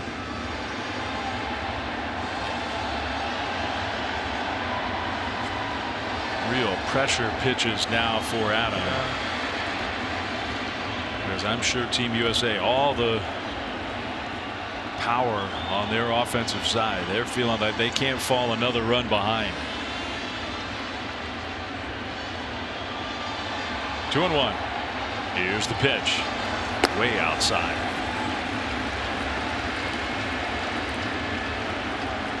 Well, the thing is that with Adams, the soft stuff, that's a contact pitch. So if you're Genda, you're sitting soft here. He's been throwing it.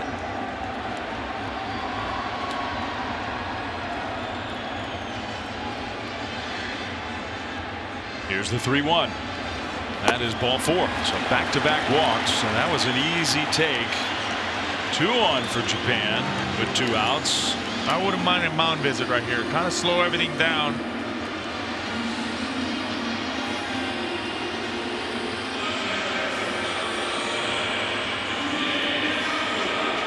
Ohtani, now you get the bottom part of the order, so Ohtani's been sitting out in the bullpen the last inning, but it's at least possible that his spot's going to come up here in the 6th if this rally continues. So hustle back in, Shohei.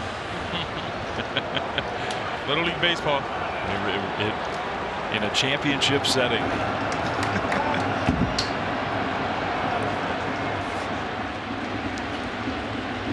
2 on, 2 out.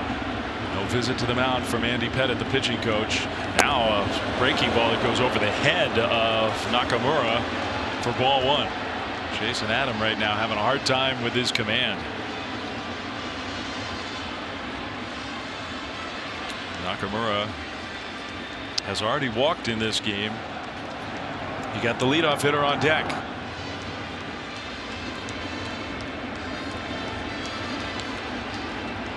The 1-0 pitch. Got the call there.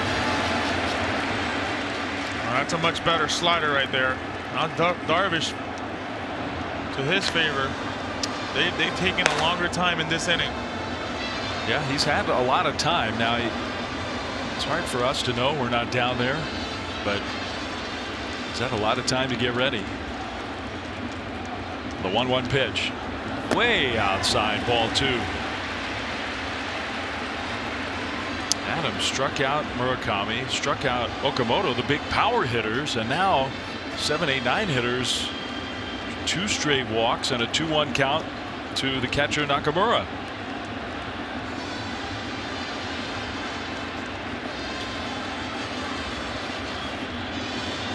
Got to find the strike zone. Here's his 2-1 pitch. That is inside, ball 3. Wow. He's just all over the place. He's lost it. He's lost command of his fastball. He's lost command of his slider, his go-to pitch. I just think at this point you go with what you know best. He's shaking as Realmuto goes through the signs. He wants to go through them again. Yeah. He's lived and died his whole career with his slider. I would think the slider is what's coming. Excellent speed on the bases for Japan. 2 on, 2 out. Bottom 6, a 3-1 count. Here's the pitch. It is not even close to the backstop, ball 4.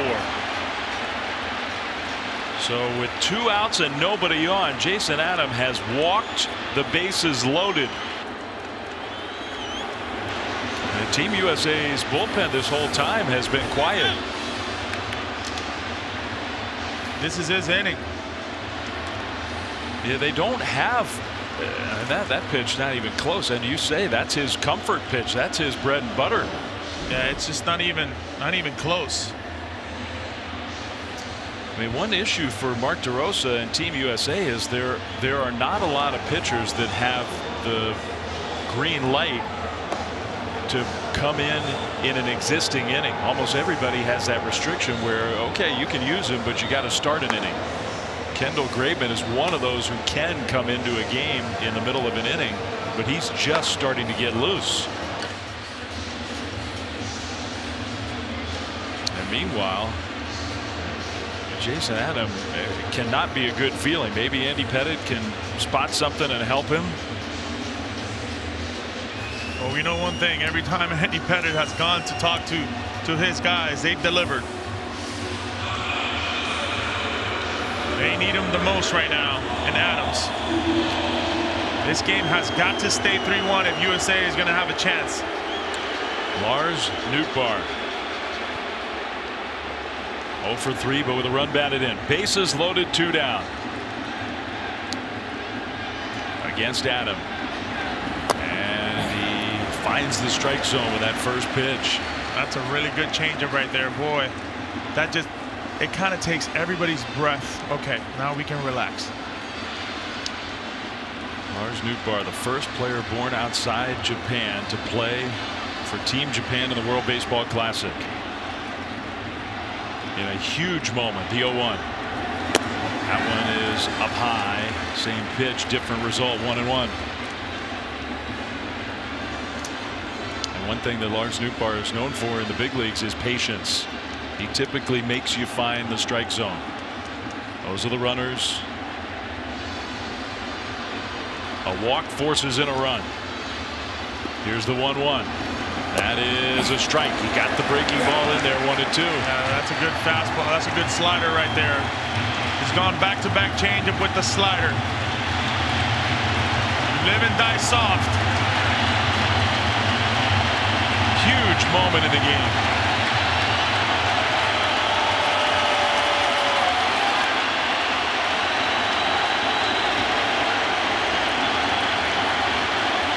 The 1-2. Nootbaar pulls it foul. He went back to that changeup.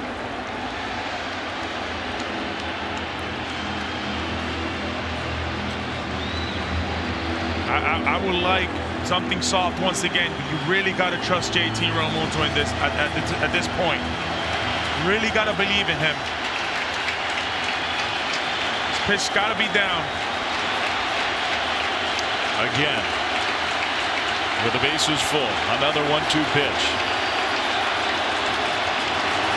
Way outside with a fastball. Just not. These are huge misses. So many of these. Yeah, that's just a ball out of the hand right there.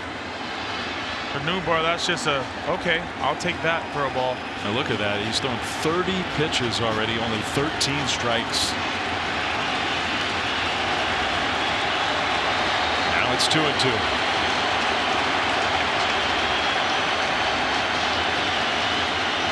Here it comes. Nootbaar, fly ball, right field. Mookie Betts is there. It was not easy, but somehow, some way, Jason Adam got through it. Japan leaves the bases loaded. Shohei Ohtani is the most interesting man in the baseball world, especially on this night. All eyes in the ballpark are on him. He was in the bullpen. He came back to the dugout just in case his turn at bat came up. It did not. Then he jogged back to the bullpen as well. So we will keep our eyes on him, Dave and Yonder, very carefully. Meanwhile, it is Taisei Ota on the mound for Samurai Japan. And thank you, JP. I mean, his spot is due up in the bottom half of this 7th inning, second. It's lining up where he's going to close it out. Yeah. In the 9th. They want him for the 9th. But in the meantime, we got Ota. This is a guy who was League Rookie of the Year. He averages 95 miles an hour on his heater. He's also got that nasty split, which most of the Japanese bullpen guys have. He's been just tremendous. He can throw that splitter whenever he wants. Usually lives on the top of the zone with his fastball. He needs a big inning here. He pitched the scoreless 9th to set up the walk-off win last night. Jeff McNeil going to pinch hit for Tim Anderson here and try to spark a rally in the 7th. McNeil takes outside from Oda, ball 1. What a great weapon to have out of your bench. He's a batting champion.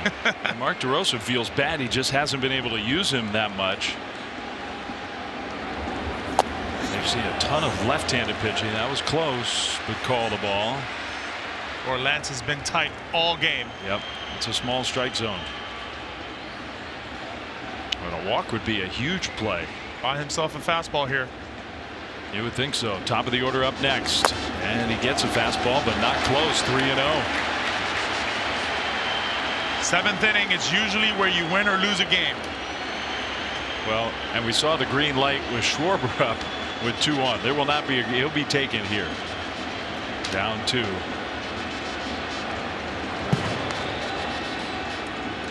That's ball 4. Man, 4-pitch walk. Jeff McNeil.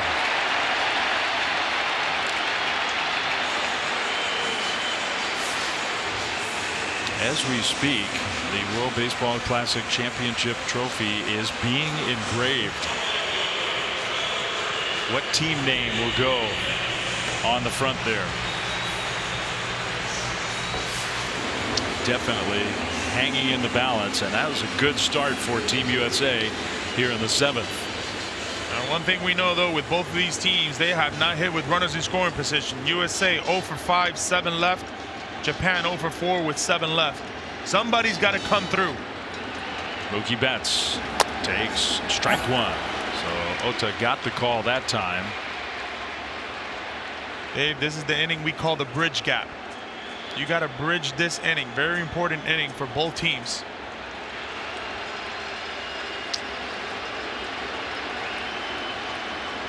The 0-1. Mookie swings and misses. That's a good split. That's the split he relies on when he gets on top of the hitters. Now that split, he's got two ways to throw it. One that goes just straight down and one that really rides into the right-handed hitter's back leg. So he's ahead of Mookie Betts 0-2. Runner at first, nobody out. And very high with a fastball. That's just to move eyes.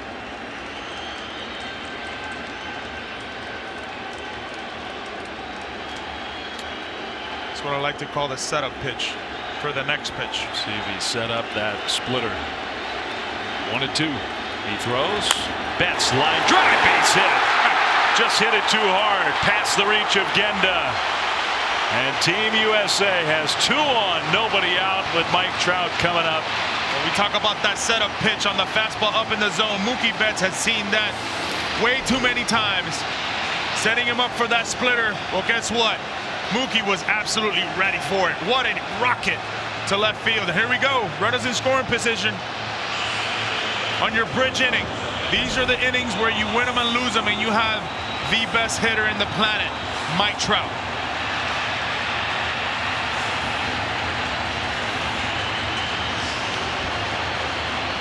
Started off his night with a double. Since then, he has struck out twice. What a chance here. Speed on the bases, nobody out. The pitch. Inside and hit him.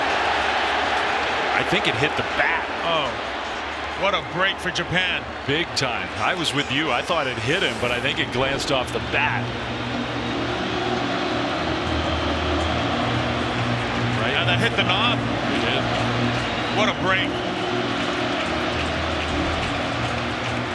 Mike Trout might be thinking, I want to hit. I don't want to go to first base. America's captain. Can he come through?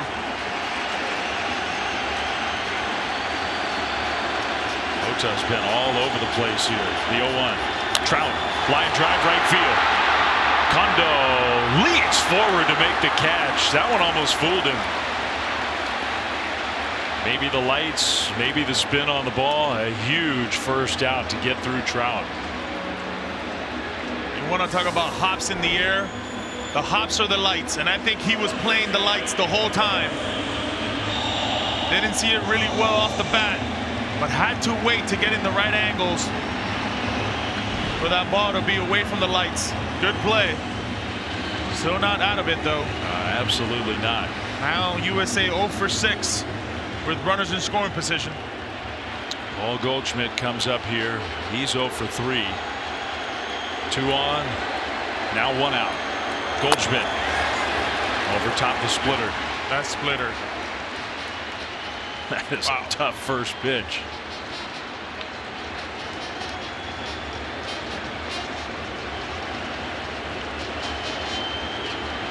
Maybe starting to picture.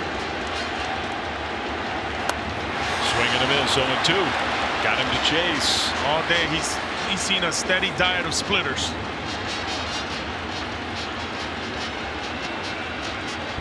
Still haven't had a hit with a runner in scoring position on either side. We've had 3 home runs in this game. A home run here would put Team USA back ahead. Down 3-1. The 0-2 is on the ground to short. Genda flips to second one. Throw to first. Got him, double play. Itoh, 2 on, nobody out, and he gets through Trout and Goldschmidt. Shohei, 1, 2, 3 warm-up pitches. Okay, now I got to go back in the dugout because I'm on deck to start the bottom of the 7th inning as a hitter. Amazing. And the new pitcher, David Bednar, for Team USA. The American team had a great opportunity in the top of the 7th, and the big-time pitching got through it. So it's still 3-1, 4th appearance of this tournament for Bednar. Pirates closer in the big leagues challenged him with a fastball there. McNeil stays in the game after pinch hitting. He's at second base. Bednar, he needs a 0 here. I mean, he's in the heart of this lineup right now, but no better guy to do it than Bednar. He's been outstanding. Slashed foul. It's 1-2. Just 2 hits in this World Baseball Classic allowed. You know one thing, Darvish has been warming up for a couple of innings now. I think he's ready to come in to the 8th. The fact that he has continued to throw would make me think that that's true. Kensuke Kondoh, 1-2 pitch. He fouls it off to the left. That's a good fastball at 97 miles an hour right there. Once again, we can look at the prior inning, the top of the 7th. You had the heart of the lineup there for USA and just couldn't pull through. They have just missed the big hit tonight. They've had chances. 8 of them. 1-2. A little pop-up. Arenado all alone on the left side. No problem for him. 1 away. So now Ohtani will hit after running some wind sprints back and forth from the dugout to the bullpen. There's just truly no comparison. There's no player like Shohei Ohtani in the game.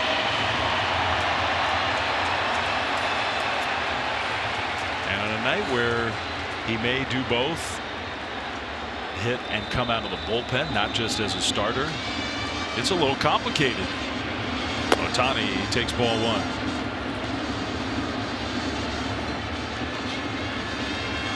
Fastballs inside has been the go-to against Shohei Ohtani. Bednar throws, misses with a breaking ball. 2-0. That's just wanting to overthrow that breaking ball right there. That's all that is. Just gotta rely, gotta trust it, trust the timing of it. I wouldn't be surprised if a fastball comes here.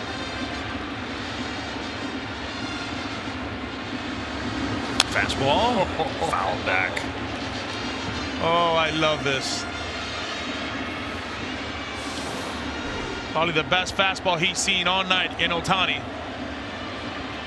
Trying to go the other way with it. Just a tick underneath it. Big shift on for Ohtani. If he wants a bunt hit, it's available. 2-1. He drives that one foul off to the left. Another fastball. Got him late. Got him late on that fastball. This is great. Cat and mouse game. So much fun. And again, the pressure to keep this a 2-run game. The United States is running out of outs. You make one mistake to this guy, and it can be 4-1. Bednar is 2-2. That is off the outside. I would think if you score one more run, if you're Japan, you may not see Ohtani close it out.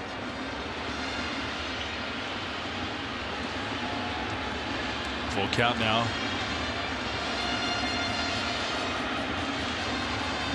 The 3-2. Ohtani hits it hard and a diving stab from his knees. The throw not in time. Ohtani. Big, strong, and he's too fast. Trey Turner, great effort. They're going to challenge. It was bang, bang.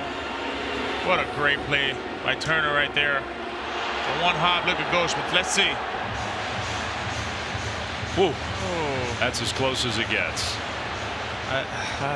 When does the ball first make contact with the glove? I think right there. That's just too close. That is as close as it could possibly be. Now, I played against Ohtani, and I know he can hit, and I know he can pitch, but when people ask me what I think about Ohtani, I think the coolest thing is the way he runs. It's a quiet, stealth speed. You don't hear him, and a lot of times, first basemen, they get to hear the runner, and you'll know when to kind of get out there and stretch. But with Ohtani, you don't hear it. I bet if Goldschmidt kind of takes a little bit of a better approach to that ball, get out there he might be out, but you just don't hear Ohtani coming in. I think because the ball has to beat the runner there, I think he was safe. I think he's safe too. So he hit the ball 114 miles an hour. He ran to first 30 feet per second, which is elite StatCast sprint speed. And we might see him take the mound later in the game and throw 100 miles an hour. That was a great effort by Trey Turner, even just to stab the ball and field it cleanly as hard as he hit it. Man, what a player. Now they're taking a close look. Let's see.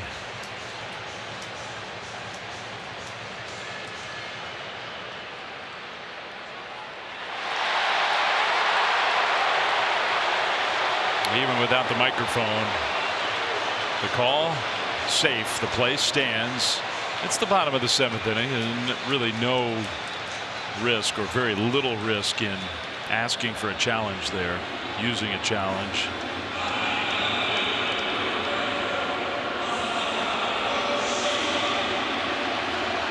That was just big time baseball there all the way around. Sure was.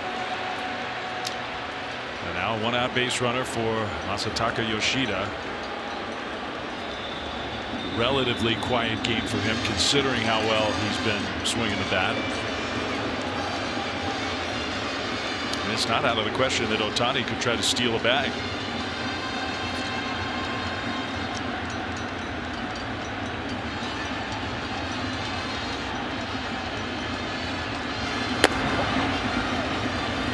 Very high with the fastball. Walks have been a problem for Team USA's pitching.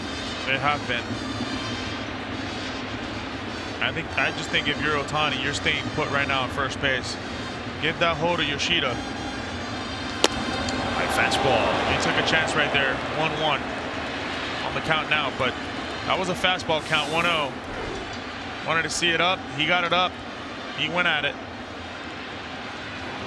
That swing was not a hit and run type of swing. No. No, it was not.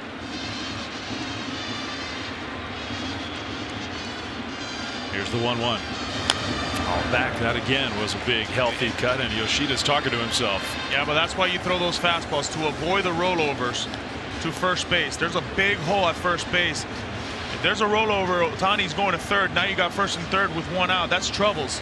You got to stay hard with him. If you throw him the breaking balls, they got to be off the plate and away. They are overloaded on that side, but still. 1-2. Bednar pitches. Different kind of swing, different pitch type. Stay on alive. It's 1-2. Little changeup right there. You know one thing, Yoshida has been really good at swinging at the right pitches. But in a moment like this, stressful situation, the bridge inning, I like to call. A lot of hitters understand that they can get aggressive. That is, well, I mean, it was real close. Another pitch that was dropped by Realmuto. That just caught JT right there. Yeah. It caught him late. He was setting up as Bednar was getting ready to throw. He was just a little late getting set. Possible it cost strike 3. 2-2. That one is hit on the ground to Arenado. He'll flip to Turner. The throw to first in plenty of time. Double play. So the hit for Ohtani, but Bednar gets the ground ball. We'll go to the 8th. 3-1 Japan.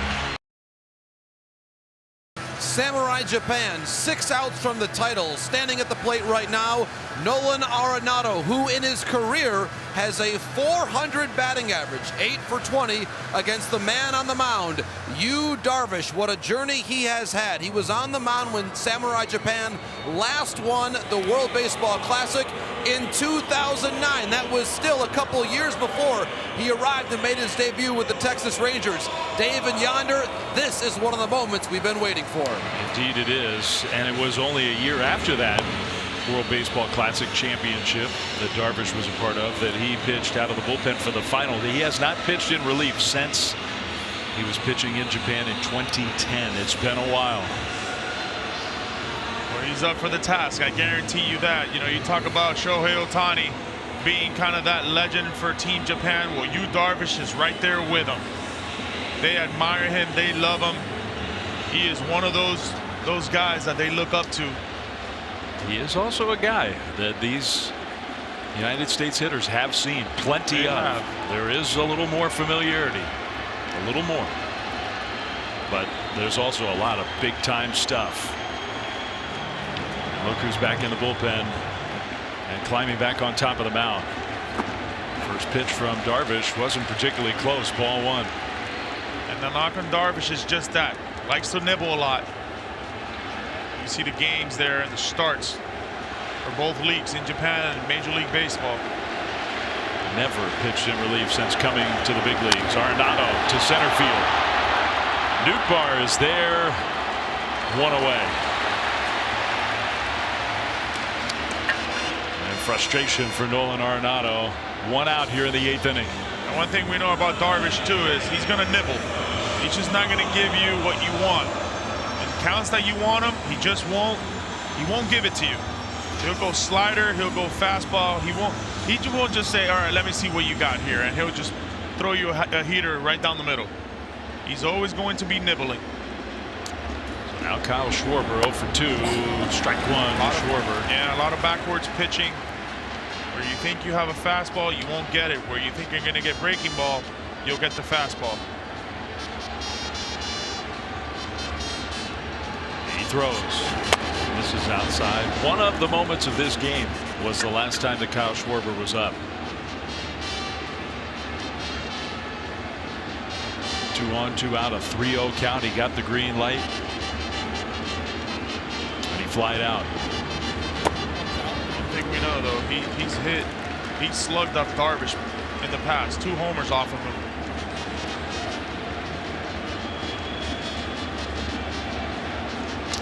Team USA running out of outs in this championship game. Here's Darvish's 2-1. Schwarber fouls the breaking ball back. And a good example there of what you're talking about. Nibble, nibble, and nibble some more. I've always felt Darvish was always 2 steps ahead. Setting you up, he'll throw your first pitch to set you up for the 3rd or the 4th one.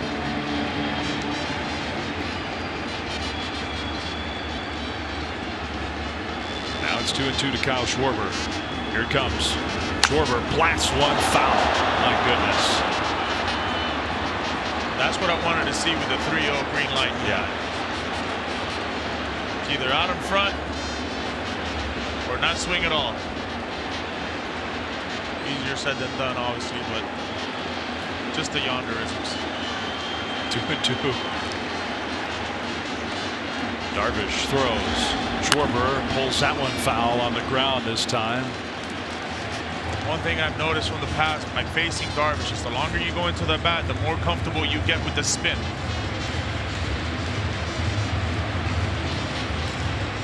And we'll see if the idea for Kuriyama is if Darvish is rolling, just go with him all the way through the end of the game. We'll see. That guy lurking.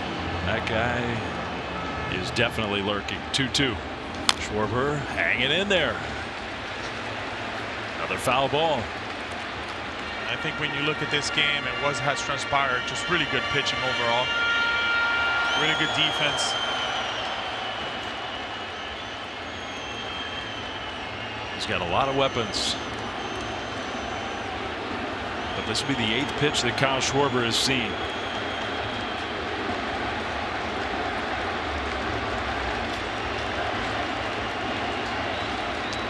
Darvish throws. Schwarber lines it down the right field line, but again, just a little too quick. And when you're seeing the swings, they're getting better and better and better. He's just got to simplify everything. Get a good pitch to hit up in the zone like he's doing right now. You see that fastball, a little sneak attack right there by Darvish, but Schwarber was absolutely ready for it. The approach is up. The window is up for Schwarber. And Darvish is down. Now the 9th pitch of the at-bat. And a curveball. That one is blasted foul.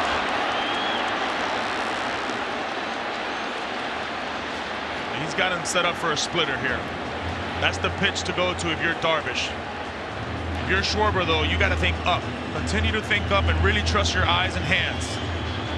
Last 6 of those 9 pitches, all foul balls. Who can execute? That's it.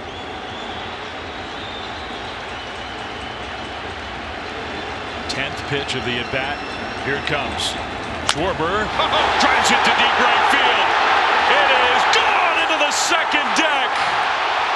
It's a 1-run game. What an at-bat.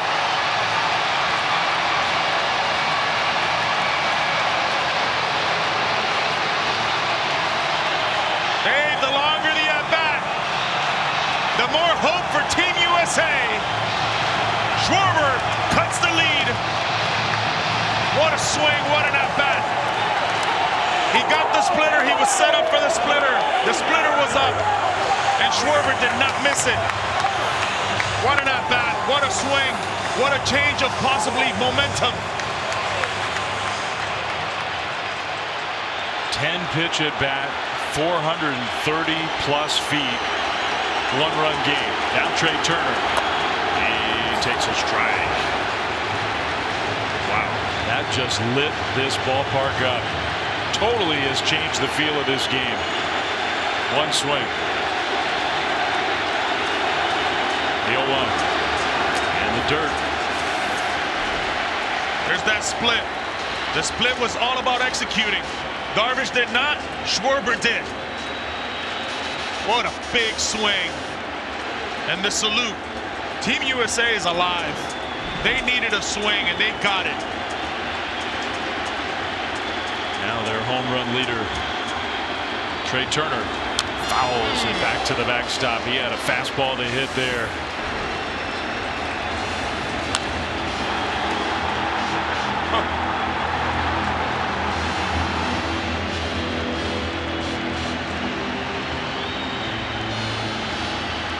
Think your manager's excited?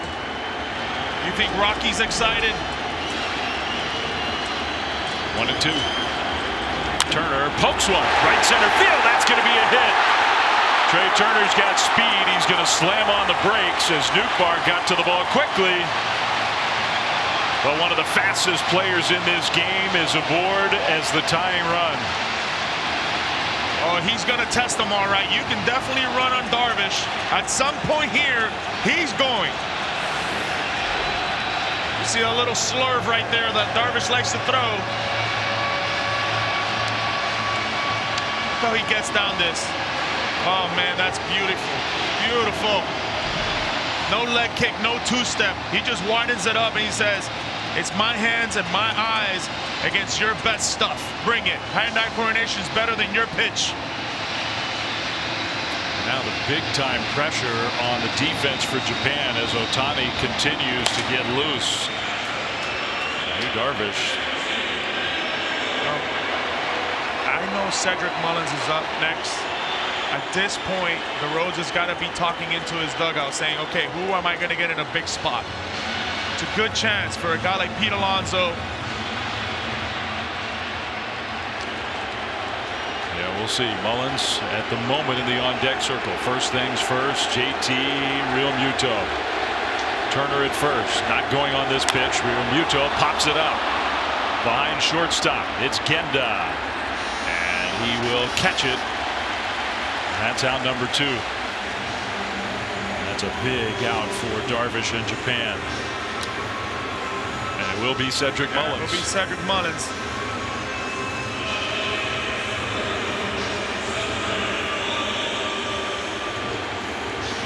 And he's been able to slow everything down in every at-bat.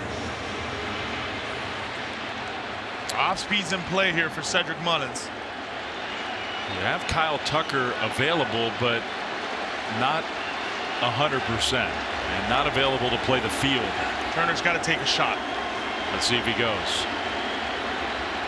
First pitch, and that one is driven out to left center field. Nootbaar, though, has a read on it, and he'll make the catch.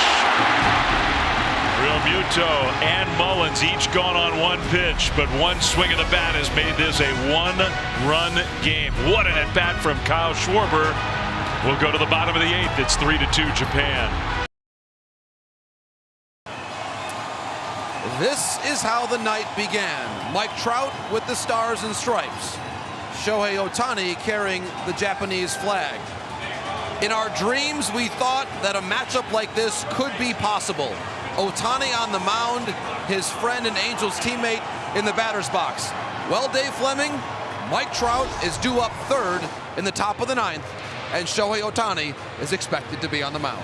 All right, JP, I just don't want to get ahead of ourselves, but we have a chance for the true moment of this tournament that we were hoping to see. Oh, man.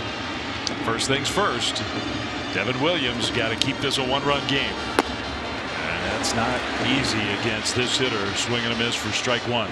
Murakami, Okamoto, Yamada. Those are the three. Power for Japan here.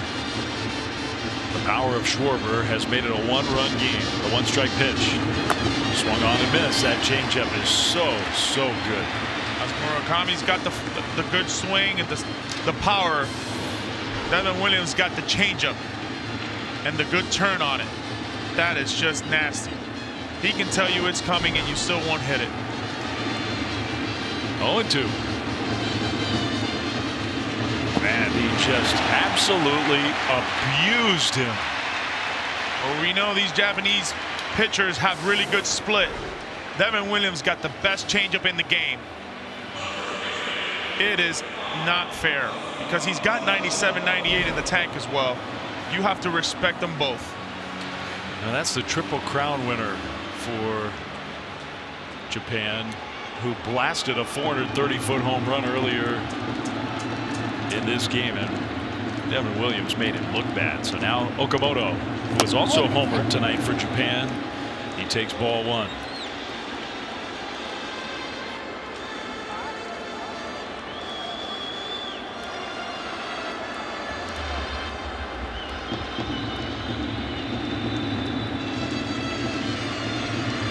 Here's the 1-0. Good take there. 2-0. Well, Ohtani was warming up. Now he's just pacing. He hasn't pitched in relief since 2016. I think it would just be if Darvish is in trouble. We'll see. 2-0. He would be throwing by now. He had been throwing, but I think you're right. We'll see.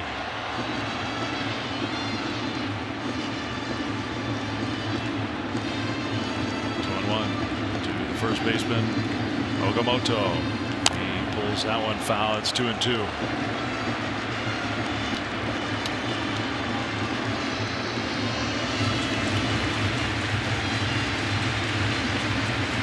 Japan is 3 outs away from a World Baseball Classic championship. It would be their third. They would be the second team to run undefeated through a tournament. Dominican Republic did it back in 2013. 2-2 is low. One thing with Darvish, though, he usually likes to sit in the back end of the dugout. He's top stepping right now, like, you know, kind of looking at his film, looking about at what's going on. A lot of ifs. The 3-2 struck him out. 2 down here in the bottom of the 8th. That's a good changeup right there. He even throws it to the righties. They haven't seen anything like it. It is nasty.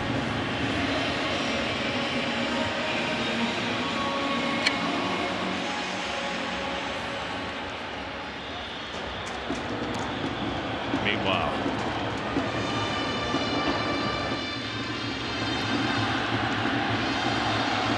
Itoh, Yamada. 1-0 from Williams.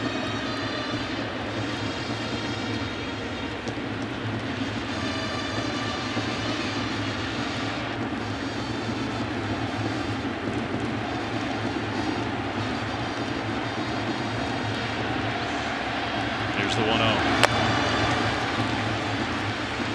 makes Williams so effective is that changeup, as we know. But even that fastball at 91, 92 miles an hour, it just looks like 96. The hitter is respecting the changeup so much, and that change of speed just makes the fastball look so much faster.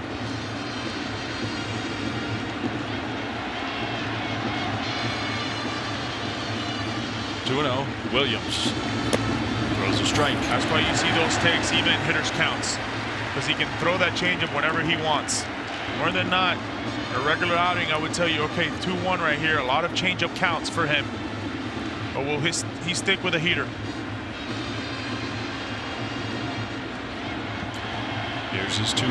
He does throw the fastball. Perfectly located 2-2. He's just sitting on the changeup. Big mistake. The changeup is his best pitch.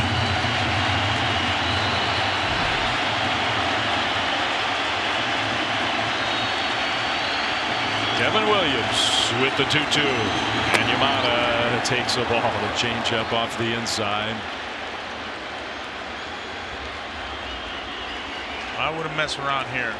I would just throw his best pitch, action pitch. Needs to be a strike. No fooling around.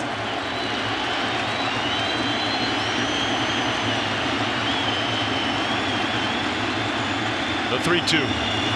Fouled away.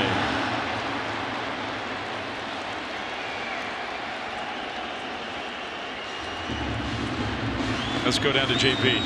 One thing to remember, Dave, with the history here, Hideki Kuriyama, the manager of Team Japan, was Ohtani's first manager with the Hokkaido Nippon Ham Fighters, and it was Kuriyama who encouraged Ohtani to be a two-way player. This would be the ultimate moment. A lot of trust between those two, player and manager. Another 3-2. Here it is. That is ball 4. Yamada draws the walk. The 8th walk of the night for Japan. I mean, in a way, Team USA has gotten away with that. That's a lot of walks. A lot of walks. It just tells you the stuff that USA has in the bullpen, right? Even with the mistakes of the walks, they've been able to get out of it.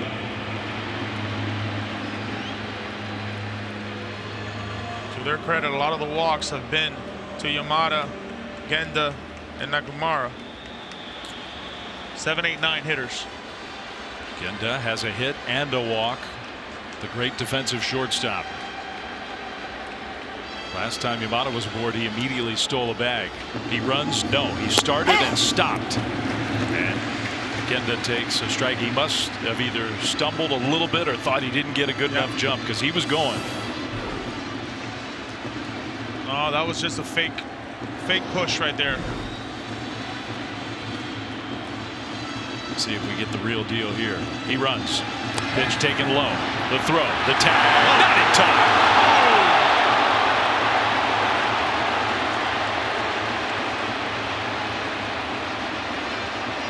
And Team USA checking in the video room. Well, you want to talk about sweet hands for Turner? Look at him pick this ball right here. Wow. Wow. And that close to being out. No review. Really good slide. Back side of the bag.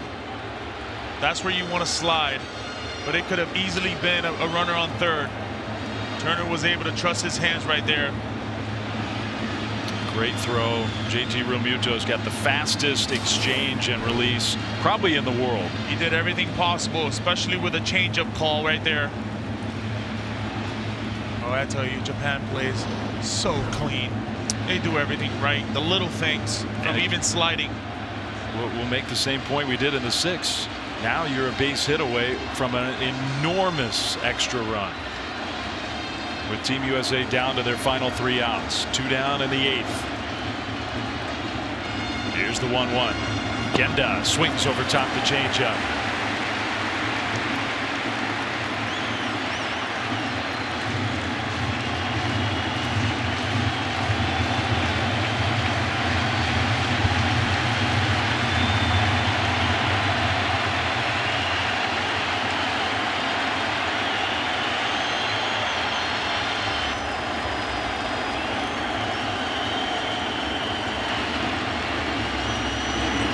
is in the dirt. He threw another changeup.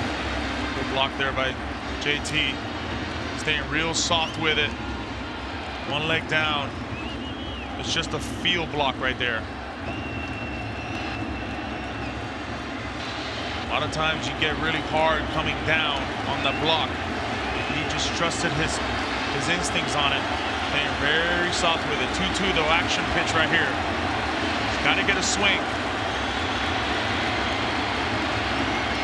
Runner at second with 2 down. Here is the 2-2.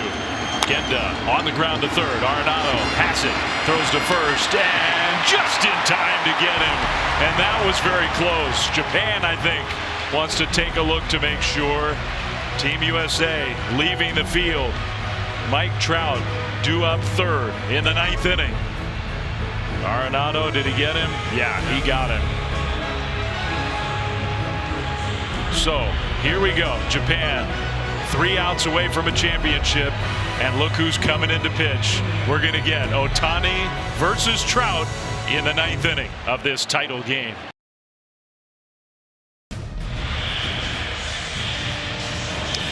The dream as the 2 greatest players in the world led their teams onto the field for this World Baseball Classic Championship game was, could we get the 2 big league teammates, not just head-to-head in terms of their teams, but head-to-head, Ohtani on the mound, Trout at the plate with a title on the line? Could we ask for that? And guess what? We're going to get it in a 1-run game. Shohei Ohtani, who has pitched brilliantly in this World Baseball Classic. He's been absolutely fantastic. 8 2/3, 5 hits. But overall, it's been incredible. So Nootbaar takes over in left field for Yoshida, moves over to left, and Makihara is now in center field. Japan is 3 outs away from winning this World Baseball Classic. Trout will bat third, and it's not like it's only Mike Trout here in the inning against Ohtani. You got Jeff McNeil and Mookie Betts before Trout comes up.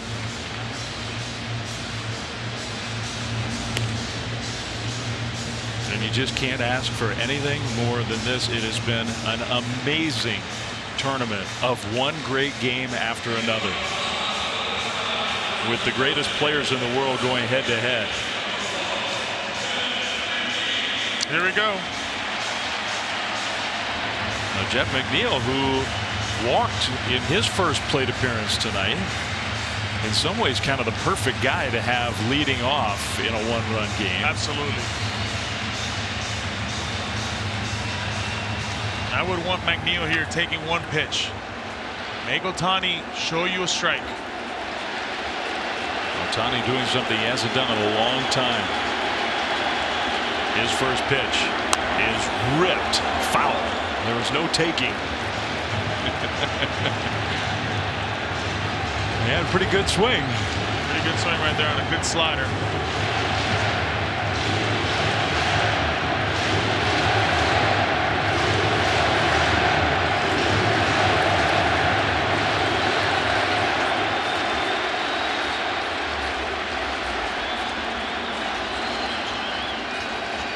One fastball at 101 miles an hour, but it missed.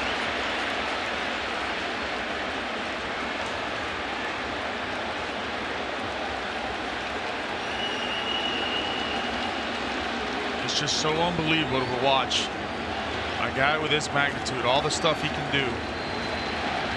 You hit a ball 500 feet, you can throw 100 miles an hour. Nobody like him. McNeil takes a little bit high. Ball 2. You see that 4-seamer just riding. Boy, it's the perfect guy up to the plate right now. They need a runner. He's their guy. By himself another fastball count, I would think. Chokes up on the bat. 2-1. Backdoor misses. 3-1.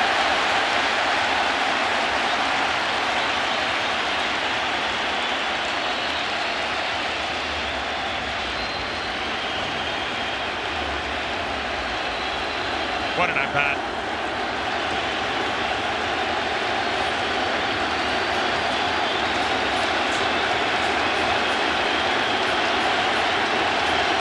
Ohtani. McNeil fouls it to the backstop. You got around that fastball. It kind of cut right at the last second. 98 miles an hour. Just pure. I would think if you're McNeil, you got to stay hard with him. You don't have a chance right here to stay soft. It's hard and adjust. Full count now, 3-2.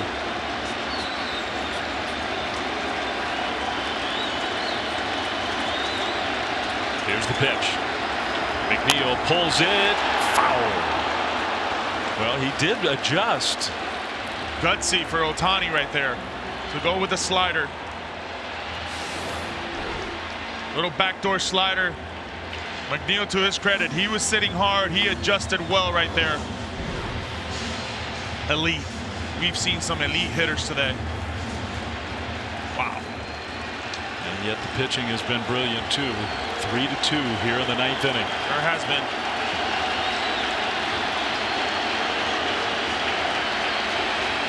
Another 3-2 pitch from Ohtani. McNeil takes ball 4, just a little bit low. The Lance has been tight all night, and I think that was the right pitch and the right call. Wow. Mitts down. So now McNeil draws the walk, and you bring in the extremely fast Bobby Witt to pinch run at first base. What an absolute at-bat.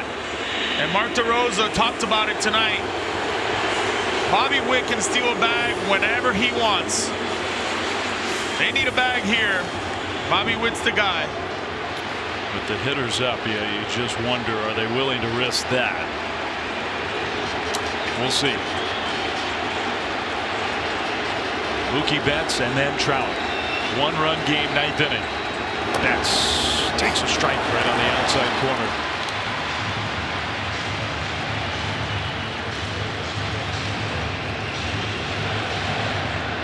You got the right guys. You do. Let's go to work.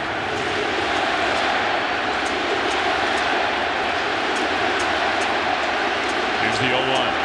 Mookie on the ground to second. We'll see if they can turn 2. That's 1. That's 2. It's a double play. And Japan is 1 out away. He got a good pitch to hit right there.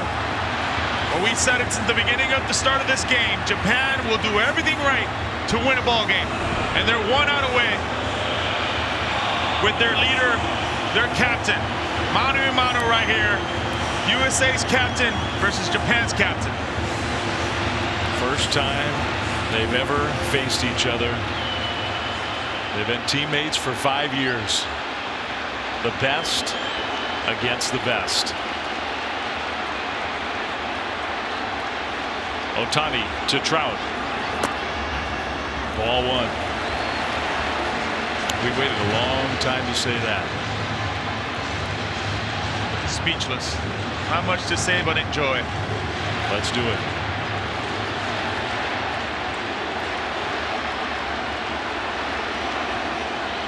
Ohtani's 1-0.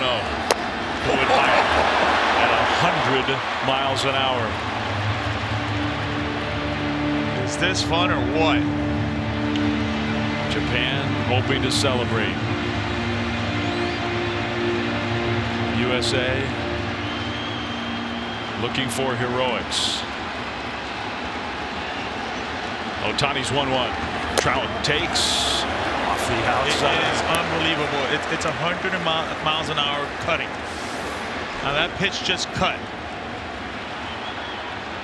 Ooh. That's a ball. Great take.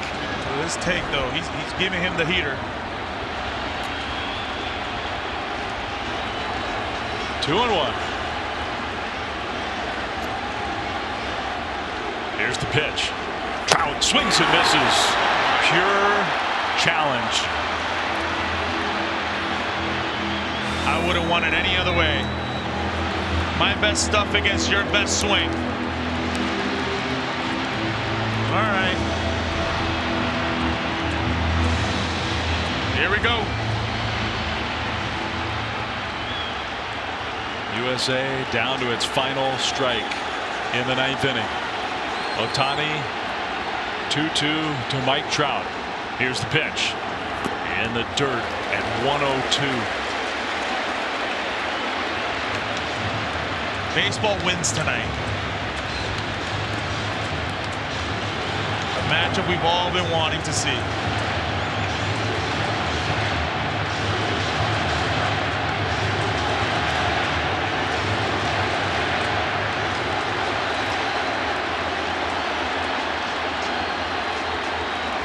Two from Ohtani. He throws. Trout strikes out swinging.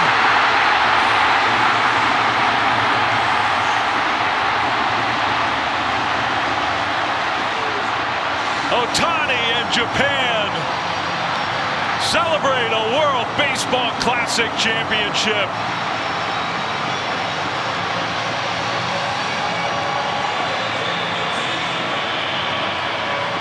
And on this night, the great Shohei.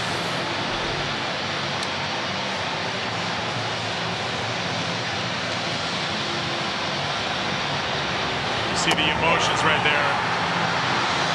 3-2 slider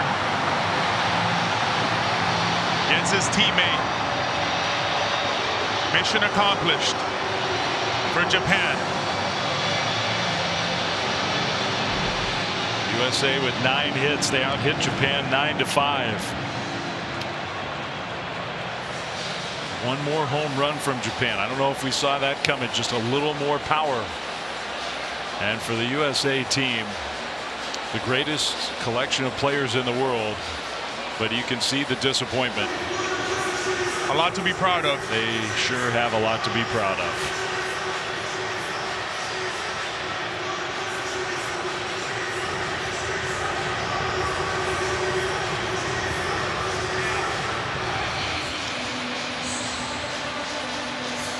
Team USA they don't want to go back in that clubhouse. They don't want it to be over. We talked about what this meant to Mark DeRosa and his family. It means a lot to the players for Team USA. As we see that pitch right there, that slider. You know, he got his fastballs. We see all the reactions.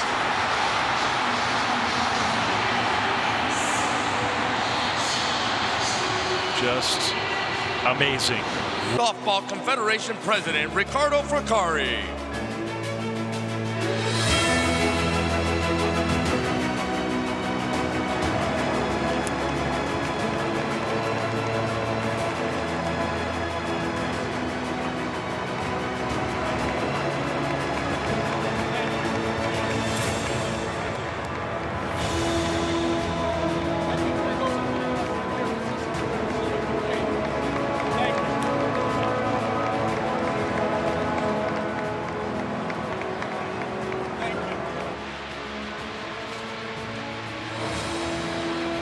Well, I'm sure it's bittersweet for those players for Team USA. Paul Goldschmidt, Arenado, Betts, Trout.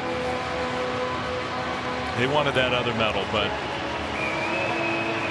what they have done for this event, with not just their participation, their enthusiasm, that was worthy of the other medal. Yeah, absolutely. You see the respects from Team Japan.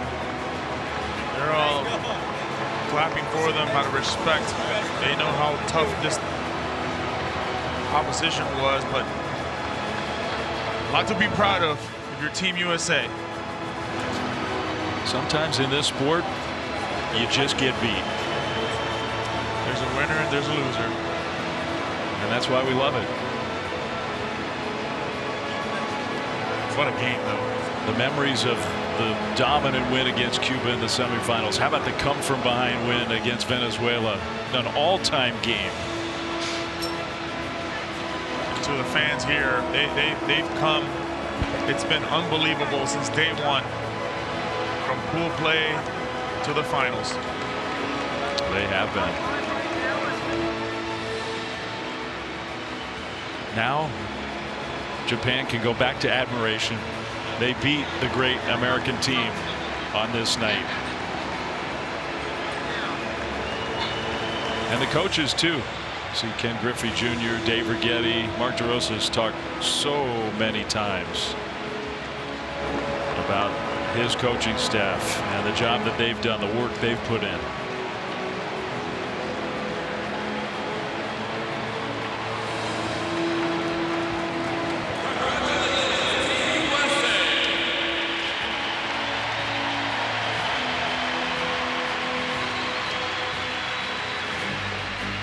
And now the presentation of the gold medals to the World Baseball Classic champions, Japan.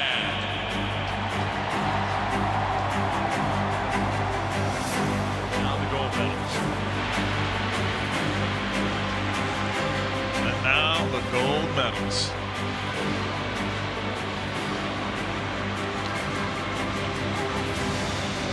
Or from top to bottom, you look at this roster, and everybody specializes in 1, 2, or 3 things. For Shohei Ohtani, the leader, he specializes in 5 or 6 things. Just remarkable, this team. And Shohei even talked about it earlier today. This is the best team he's ever been on. And we got to see not just the established stars like Ohtani and Darvish. We got to see the emerging stars, Roki Sasaki, Yoshinobu Yamamoto. We may see him next year in Major League Baseball. How about the kid today, Takahashi, and the stuff we saw from him? Takahashi, Togo, Oda, obviously Darvish, but Murakami, how big he was for these last 2 games, coming up clutch, hit after hit, with a big home run today. And just all around, they play really good baseball, solid defense, really good base running. And it was just remarkable to see from top to bottom. They had to play that way. They did. They sure did. And the camaraderie on the USA side, those players will never forget their experience together. They've got Ichiro's jersey.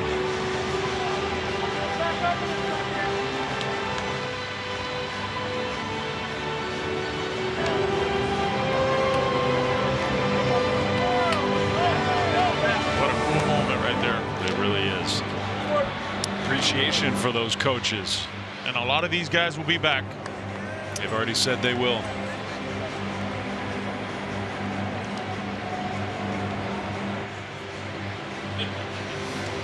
The last player in line. The guy who was last on the mound. Well deserved. What did they mean, Darvish and Shohei? Both of these legends in Japan. Both of them legends here in the States. Ohtani had to get 3 outs against 2 MVPs, Mookie Betts and Mike Trout, to finish off this championship, and he did it. Of course, he's an MVP too.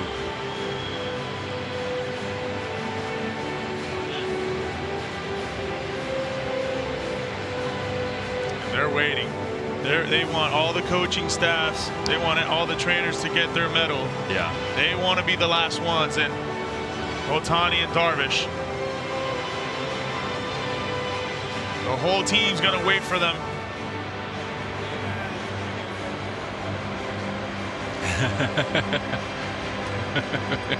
Ohtani's great at everything he does except for waiting in line.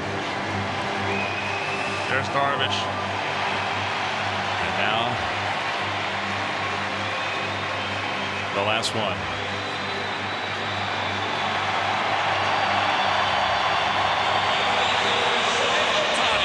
Who has been selected as the 2023 World Baseball Classic Most Valuable Player.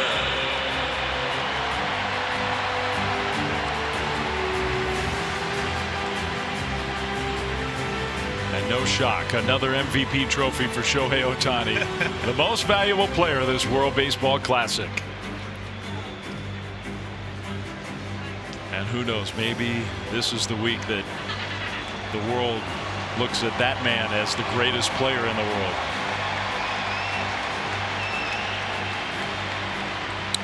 And that trophy is right in front of Shohei Ohtani. The big trophy, the team trophy. There it is. So maybe Shohei, after photo time is over, maybe he's going to bring it out to the stage. I would think so. They earned it. He earned it. Enjoy that walk, young man, with the big trophy. Yeah. Okay. Trade one. Trade one for the other. Yeah. Trophy on behalf of his team is Shohei Ohtani.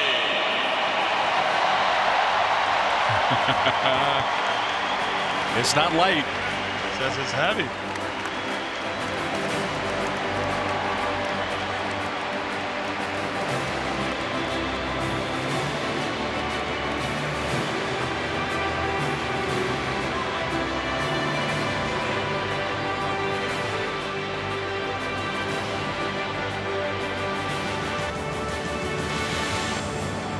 They're going to enjoy that.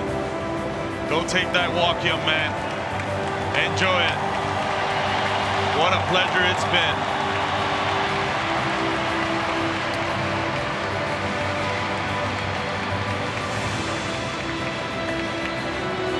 Well, he didn't literally carry his team to a championship. At times it felt like it. The greatness of Shohei Ohtani on the big stage.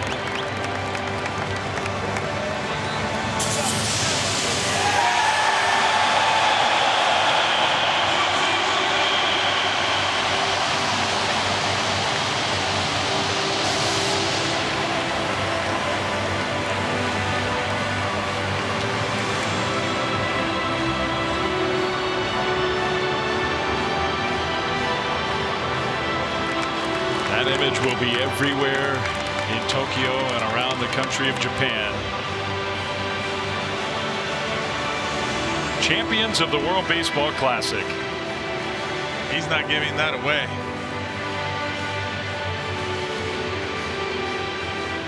Two weeks of really clean baseball. 2 weeks of winning baseball. And traveling across the world. Started their tournament in Tokyo and ending it here in South Florida.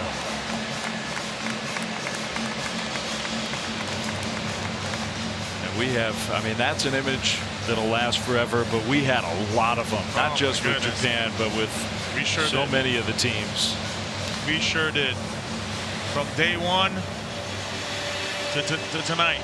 Venezuela, the great baseball they played in sweeping through a tremendously talented pool. Puerto Rico and the Dominican Republic playing for a spot in the quarterfinals and playing an all-time great game.